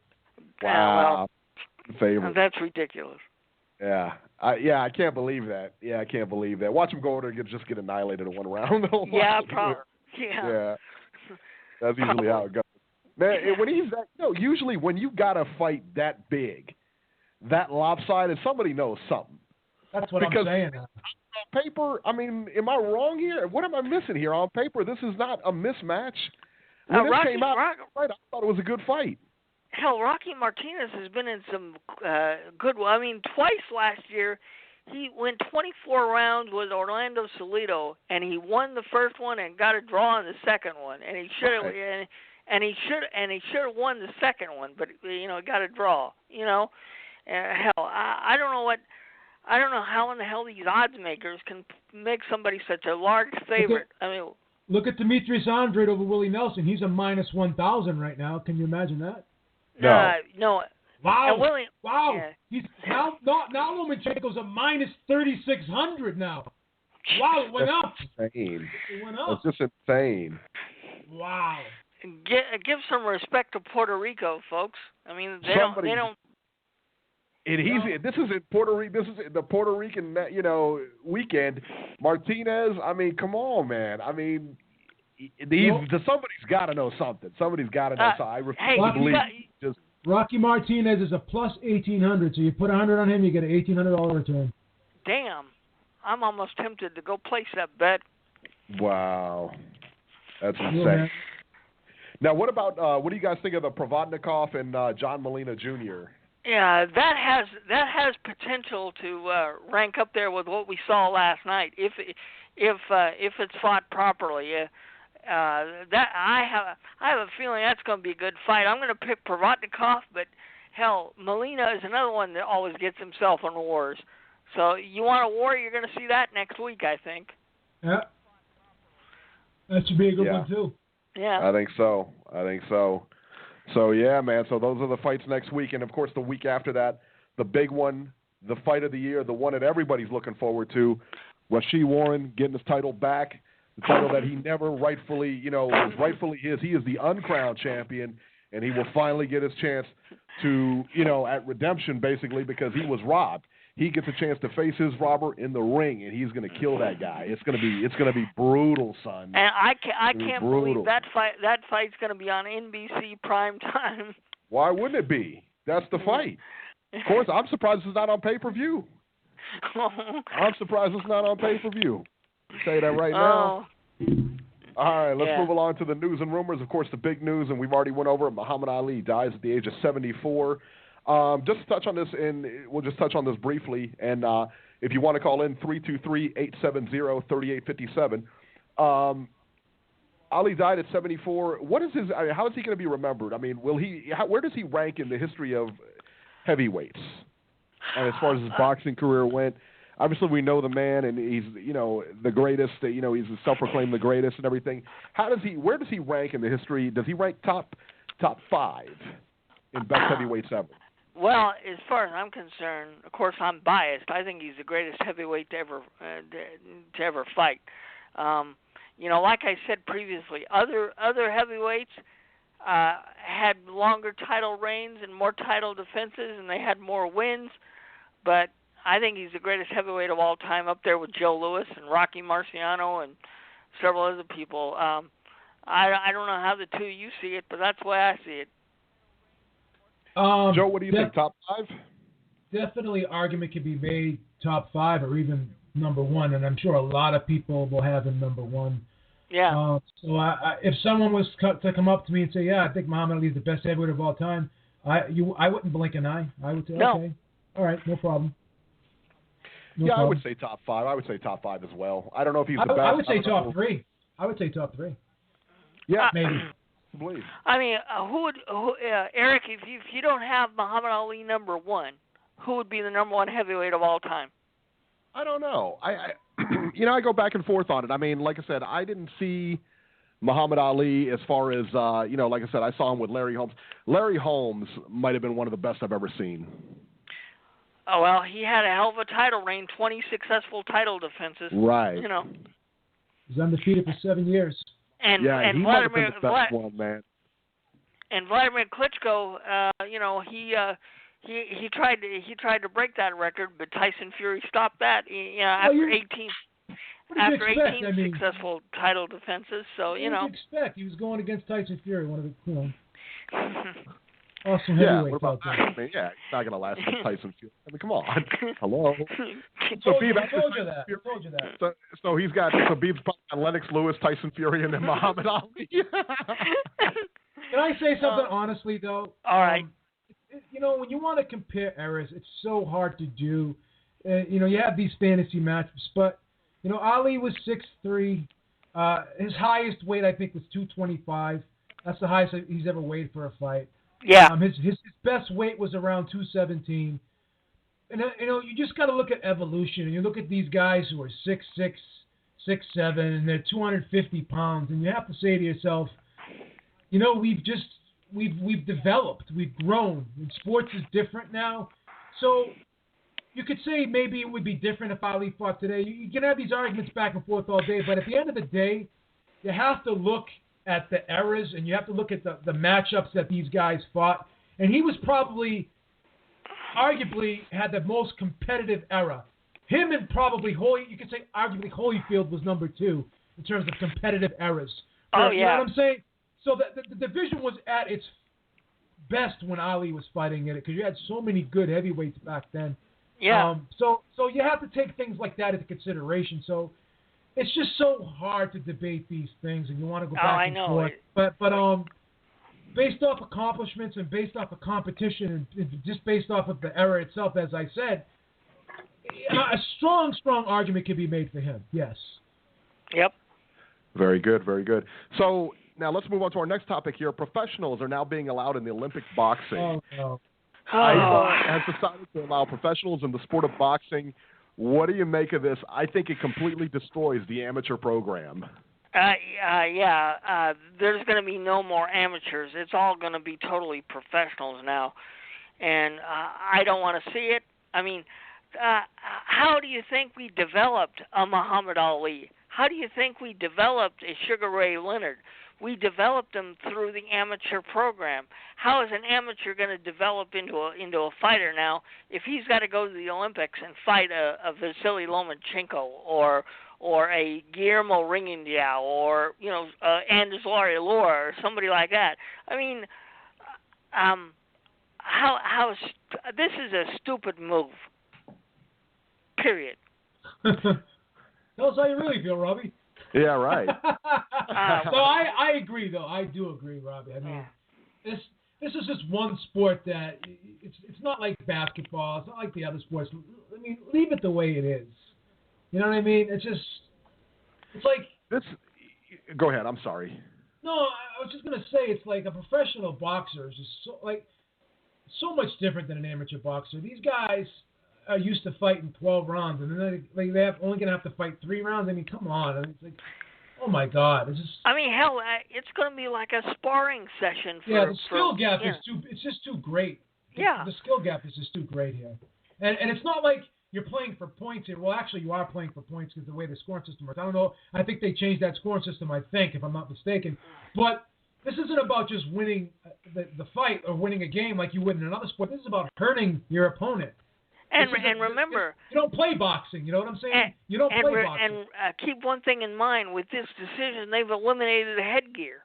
So which means a professional boxer is going to be able to go in there against an amateur and totally destroy him. I mean these pros are going to hurt these amateurs. They're going to hurt them. I don't want to see that. And remember, the Olympics, this is the last-ditch effort for boxing because they said if this isn't successful, they're going to eliminate boxing from Olympic competition. So I don't like it. I hate it. This is not good for our sport. I don't know what else to say. It sucks. Yeah, I agree, Robbie. I agree. Not a fan of it. Not a fan of it at all. The thing is, this is going to ruin our amateur program because you're not going to have any amateurs there because they're not going to want to be there. There's no reason for them to be there because everybody's going to turn pro. And this is only going to be, the U.S. has already gone on record and said, hey, we're not going to send you guys to the pros. We're not going to send any U.S. boxers, U.S. pros into the Olympics. The problem is they're going to have to. Because think about, like, if you're the U.S. and, or if, you're another country and they sent all those pros to the, you got to send pros now. If you have pros, you're going to, if you do, otherwise you're going to resign yourself to not competing. Yeah. Because, so you're going to have to do this. That's the thing. You're going to have to send pros. And you're going to have pros that are going to go. And you're going to have pros that are going to go. There's only certain styles of boxers, Eric, that could compete legitimately in the amateur in the Olympic style. I disagree. Think about you remember when Oscar De La Hoya was coming up in the Olympics. He was a decorated amateur, and he sparred Julio Cesar Chavez. Right. Chavez annihilated that kid. I mean, he knocked him down like 4 times in a round. Now Oscar outpunched him. He threw more punches, but he was just getting decimated in there. Right. Because Chavez is known as a slow starter and everything like that. And we're still, this is one of the best the United States had. Arguably one of the better gold medal winners ever. Yeah. And he just got decimated by Chavez, So, I don't know. And, of course, Oscar turned the tables later and decimated him when in the pros. Right, later on in the pros. But Chavez was, 105 years old when he fought him. Yeah, I know. But This is a horrible decision. Now Amir Khan has now gone on record and said he wants to box for Pakistan in the Olympics. Pacquiao's deadline. Now Pacquiao has originally said no, I don't want to go, but Pacquiao's deadline has been extended because he said, hey, maybe I'll do it now. I don't know. Vasyl Lomachenko has gone on record saying he's for sending the pros to the Olympics. Yeah, and remember, what was one of the worst decisions in Olympic boxing? Floyd Mayweather got ripped off in the Olympics. What do you bet Floyd tries to qualify for the Olympics now to get his medal that he lost? I don't think, Robbie, if you can hear me, you kind of dropped off. Yeah, I'm here. I don't think that Floyd will go because it's not going to pay him. The worst Olympic robbery was definitely Roy Jones in Seoul. Absolutely. That was bad too. By far. We've got about 20 seconds left. We're going to go to overtime here. In overtime, we're going to talk about the WBC and Povetkin situation. So stay tuned with us, and we're going to be heading to overtime here. But, so I'm completely against this, but it looks like that's the way it's going to go. Yep. So, I don't know. I don't know what to make of all that. So I still don't think a lot of pros are going to go over, though, anyway, so we'll see what happens. Yeah. So let's talk about this now. The WBC is forming a committee to deal with the Alexander Povetkin situation. This is beautiful. The WBC is working with the Voluntary Anti-Doping Association, VADA, to try and clean up the sport of boxing. According to ESPN, the WBC has announced that has created a Clean Boxing Program Emergency Committee. The purpose of this committee is to determine how to handle the Alexander Povetkin situation. Oh, Jesus. I don't exactly know what the purpose of this committee is. The fact that Povetkin tested positive. What else do we need to know? Suspend him. Move on to the next mandatory challenger. If they don't suspend Alexander Povetkin for this test, there's no point in having a partnership with VADA. End of story. Just like last night, those idiots on HBO claiming that the Vargas-Salido fight should have gone on. Now, don't get me wrong. I'm glad it did. I'm glad the fight went on. But it shouldn't have. Vargas tested positive, case closed. I don't care. I don't care what, if he ate tainted meat or not. The problem is he tested positive. That's that. Yeah, I know. Go ahead, Joe. The funny thing is, too, like when Berto got tested positive for his PED with VADA, the fight didn't go on. Same thing with Lamont Peterson, the fight didn't go on. So we're starting to see a trend now that, the WBC, starting with last night, that, that they're making VADA just there for window dressing, so to speak. So is that what's going to happen in this case? Can they afford to do this twice in a row is what I'm saying, without risking losing their credibility? I mean, what can they do here? How are they going to save face? The simple thing that should be done is this committee shouldn't be created. They should suspend him and move on. Who's VADA going to pull into this committee? All these YouTubers on YouTube that all of a sudden have chemistry degrees? I have no idea, but the whole thing is ridiculous. I mean, you have to suspend him. The only reason let me tell you why this has gone on so long is because Povetkin's promoter, Rubinsky, has such deep pockets. That's why this has gone on so long. Yes. That's the only reason. This guy has extraordinarily deep pockets. And because there is no way why? What exactly are we doing here? He has it in the system. There's no other way he could have gotten the system. Well, the amazing thing is all these people that are defending Povetkin, they're going on everything, all the press releases being put out there in defense of Povetkin are coming from Rybinski. No one else is coming out and saying anything about it, right? Everyone's mum's the word about this whole thing. Rybinski's he seems to know how long this drug stays in the system. Well, he would have had 1.3 micrograms in his system if he took it this year. And supposedly VADA and WADA don't even know this stuff. Correct me if I'm wrong. Rybinski does not have a degree in pharmaceuticals, does he? Or does he not? No, he does not. And all these people are defending Povetkin. Well, this is what happened. That's what happened. Who told you this? Well, Rybinski. Who the fuck is Rybinski? What's he supposed to say? Suspend his.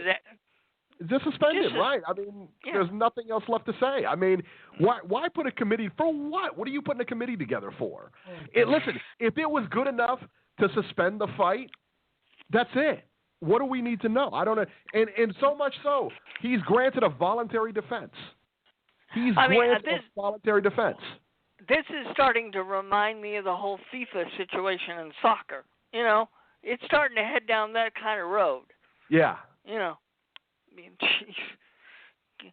I mean, if I don't blame Deontay Wilder. He's got to fight. I mean, he's the champion. But I would almost be tempted for him to pull a Muhammad Ali and just give up this title and go after somebody else's. Right. Hang on one second. We're going to go to the... Go ahead. I'm sorry. Go ahead. I was going to go to the phones. We have a... All right. Go to the phones. All right. 978. You're on the air. 978. Hey, can you hear me? Hey, yes, Jimmy. Sir. Hey, what's going on, guys? Hey, great show, man. Hey, listen, I wanted to touch on the Mickey thing about the Salido comparison there. First off, Mickey's had that amount of losses, but I assume you guys saw the movie The Fighter. One thing that was true, when the cops grabbed him and smashed his hand with the mag flashlight, that did happen. And so what happened from 1990, 4 fights in a row, in the first round he threw his right hand, boom, it folded like an accordion. He fought the next 10 rounds with one hand. So he lost 4 fights in a row. Okay. Retired. So he kind of retired. That was like, he was like, screw this. And what happened is Chris Nyland, Joe, I know you remember him, Chris Nyland, Knuckles Nyland, right? Yes. So the doctor that performed the surgery for him that fused his hand, gave him, basically they take a piece of thigh bone and they strap it across the back of his hand. And, it's called, it's a boxer's break when you shatter all those bones. But once he had that done, see, now he comes back. Now his hand isn't breaking anymore. But because of his losses, he's an opponent, but a tough opponent people think to put their guys against. So he fought in a litany of ex-world champions or guys right on the cusp of fighting for a world champion, like Shane Neary go to England to fight the kid that was undefeated. Was he 21-0 with 20 knockouts? Mickey just stopped him. Green knocked him out in the 12th round. No. And on top of that, Salido's been knocked out 5 times. Mickey would never stop. Only one TKO on his record, and that was from Vince Phillips with a headbutt that gassed him wide open, stopped in the 3rd round. Right. So he's never been stopped. He was down once with a body shot to the knee, you know what I mean? But, he's been in wars that Toro. Listen, last night was a great war and shit, but I'll tell you about Vargas. One thing I was a little surprised, he doesn't hit as hard as I thought he does. Thought he would. I thought he would hit harder. So it looked like... I'm sorry, but Salido gets up, but he goes down more than a sorority girl. You know what I mean? know. So the fact that he didn't go down once, come on, I'm like, wow, so Vargas doesn't hit as hard. There's a lot of flurries, but I'll tell you, that old pro man with the punching on the hips, every time he had the ref on the other side, boom, he would dig one onto freaking right on the Vargas' hip, and then surgical with those headbutts.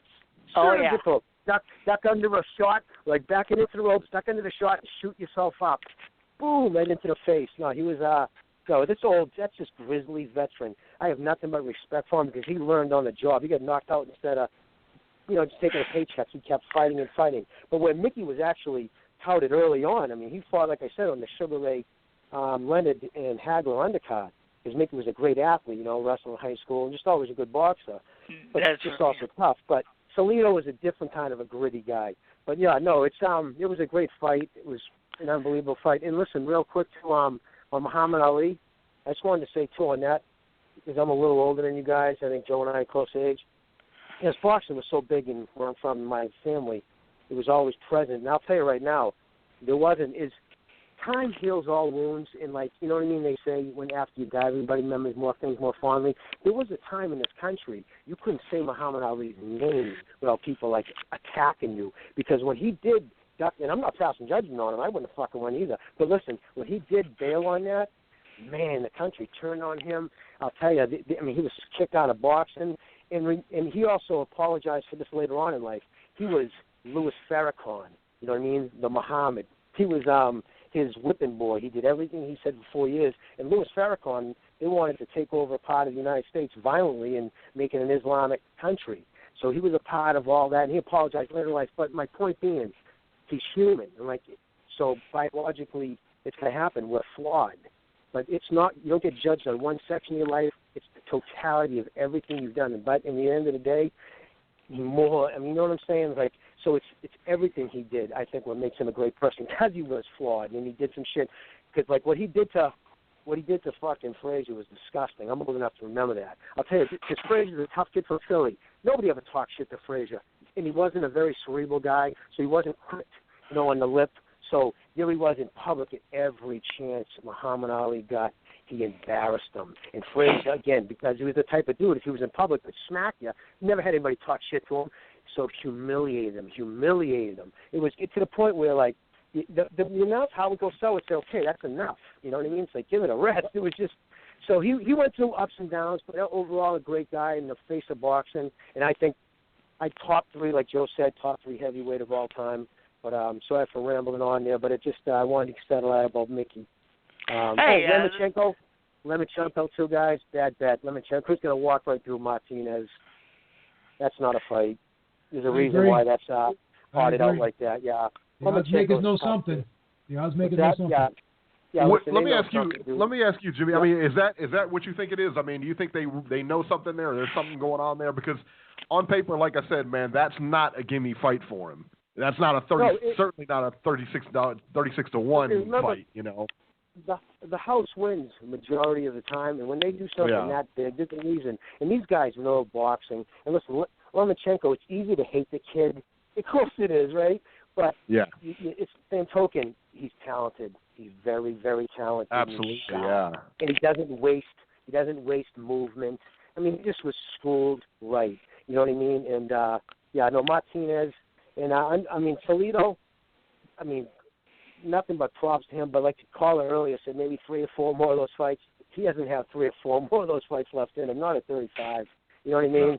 The thing with boxing, as you guys know, dude, there's no like falling off period. The home runs come down a little bit. The batting average, you grow old overnight in boxing. You know what I mean? Right. And that's the sad part of the game. Yeah. Jimmy, he's fought for 20 years. He turned pro at 16. Yeah, so 15, right? Yeah, 16 years old, he was a pro. Yeah, 16. And he learned on the job, and he's got it, and he realized, and he's smart. The reason why he took his abilities, right? Well, fundamentally, not a very sound fighter, throws punches from weird angles, over the top, looping. But what he learned is if I can get in deep, I can use my head as a weapon because I'll be slick enough to get away with it. Because that's all it is. Everybody's doing whatever they can as long as you get away with it. And he took what abilities he had, and his number one thing is heart and toughness. Now, if you take heart and toughness and put the will to go to war, you got Salido. You know what I mean? And he delivered last night. I'm glad it was a draw. But I would like to see fucking a better ref. Was it Benji Venzez last night? I can't say his name. That was Rafael Caiz Sr. Yes. Yeah, he was fucking terrible, dude. I mean, Salido was slamming his shoulder in his face. He headbutted him. I mean, at least 12 times, so obvious. And he should have had points deducted from that. I mean, he did it against Lemachenko, too. He's always been known to do that. And again, I love him. I think he's hellacious, man, the way he goes at it. But, yeah, no, he was doing some dirty shit the whole night, punching him on the hip. But every time you see the ref on the other side, he'd dig one on the hip. That's the way he fights, man. Absolutely, dude. Hey, listen, you win how you got to win. Don't get me wrong, dude. It's a fight. You know what I mean? At the end of the day, we dissect their movement, but at the end of the day, it's a fight. And they're trying to win. I hear you. Yeah. Yeah. And you guys having a great fucking show, man. You really had me on. I was on hold for an hour and a half, and I wasn't going to hang up even if we were picking up because it was a good show. That's right.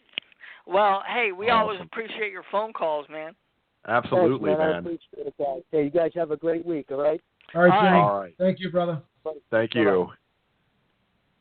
Great call, man. Great call. Yeah. Hey, Jimmy always brings it every week, man. Yeah, absolutely, man. Absolutely. Let's get our final thoughts here. Robbie, you go first. What's your final thought of the week here? Just appreciate what you have, with your friends and your family. Don't take anybody for granted because you never know when something might come to an end. We lost a living legend, and we need to appreciate our surroundings and not be so hateful to people, But hopefully, boxing will step up and give us more fights like we had last night. Agreed. Yeah. What about you, Beeb? Well, my heart is heavy right now. It still hasn't sunken in all the way. We lost a great legend, but this was a man who left a legacy behind him, and he'll be remembered forever. And he's impacted and influenced so many other people, not just in boxing but in life. So because of that, he is the greatest. He's the greatest in life. Forget about boxing. He's the greatest in life. And also the fight last night was a great fight. just goes to show you that, boxing will throw you its stinkers every now and then, but then you'll get the good fight. It's just always due to happen, and last night was no exception. And probably next week we may get a little bit more of the same. Maybe not to the extent we got yesterday, but maybe Martinez may show us something that we don't expect from him, and he can make that fight a great fight too. But and of course, Baratnikov and Molina, that has the potential to turn out like last night. So I was just going to get into that too. I was going to say we have a pretty decent month shaping up here. We got Porter Thurman as well coming up, so I'm looking forward to that. So boxing always is booming in the summertime, and I'm looking forward to all these fights. Yep. Absolutely. And I tell you what, I mean, just the past few days, man, just been preoccupied with the whole the deal with Muhammad Ali and everything like that, and his passing, and just kind of remembering him. And it's really fun to go back and remember who he was, and remember, watch the old videos, watch the old fights, especially the interviews. I love the old interviews that he gave, and it's he was the greatest for a reason, man. He'll definitely always be remembered for sure. And that'll do it for this edition of Ringside Reporter. As always, you can catch Robert on Twitter at Ringside Robert, or you can call Ringside Robbie's Corner at 773-572-7781 and listen to all the podcasts and fights. You can catch Joe Habib on Twitter at jhabib1 and find his YouTube channel at www.beatingtheoddswithbeeb.com. I'm at Ringside 73. Rest in peace, champ.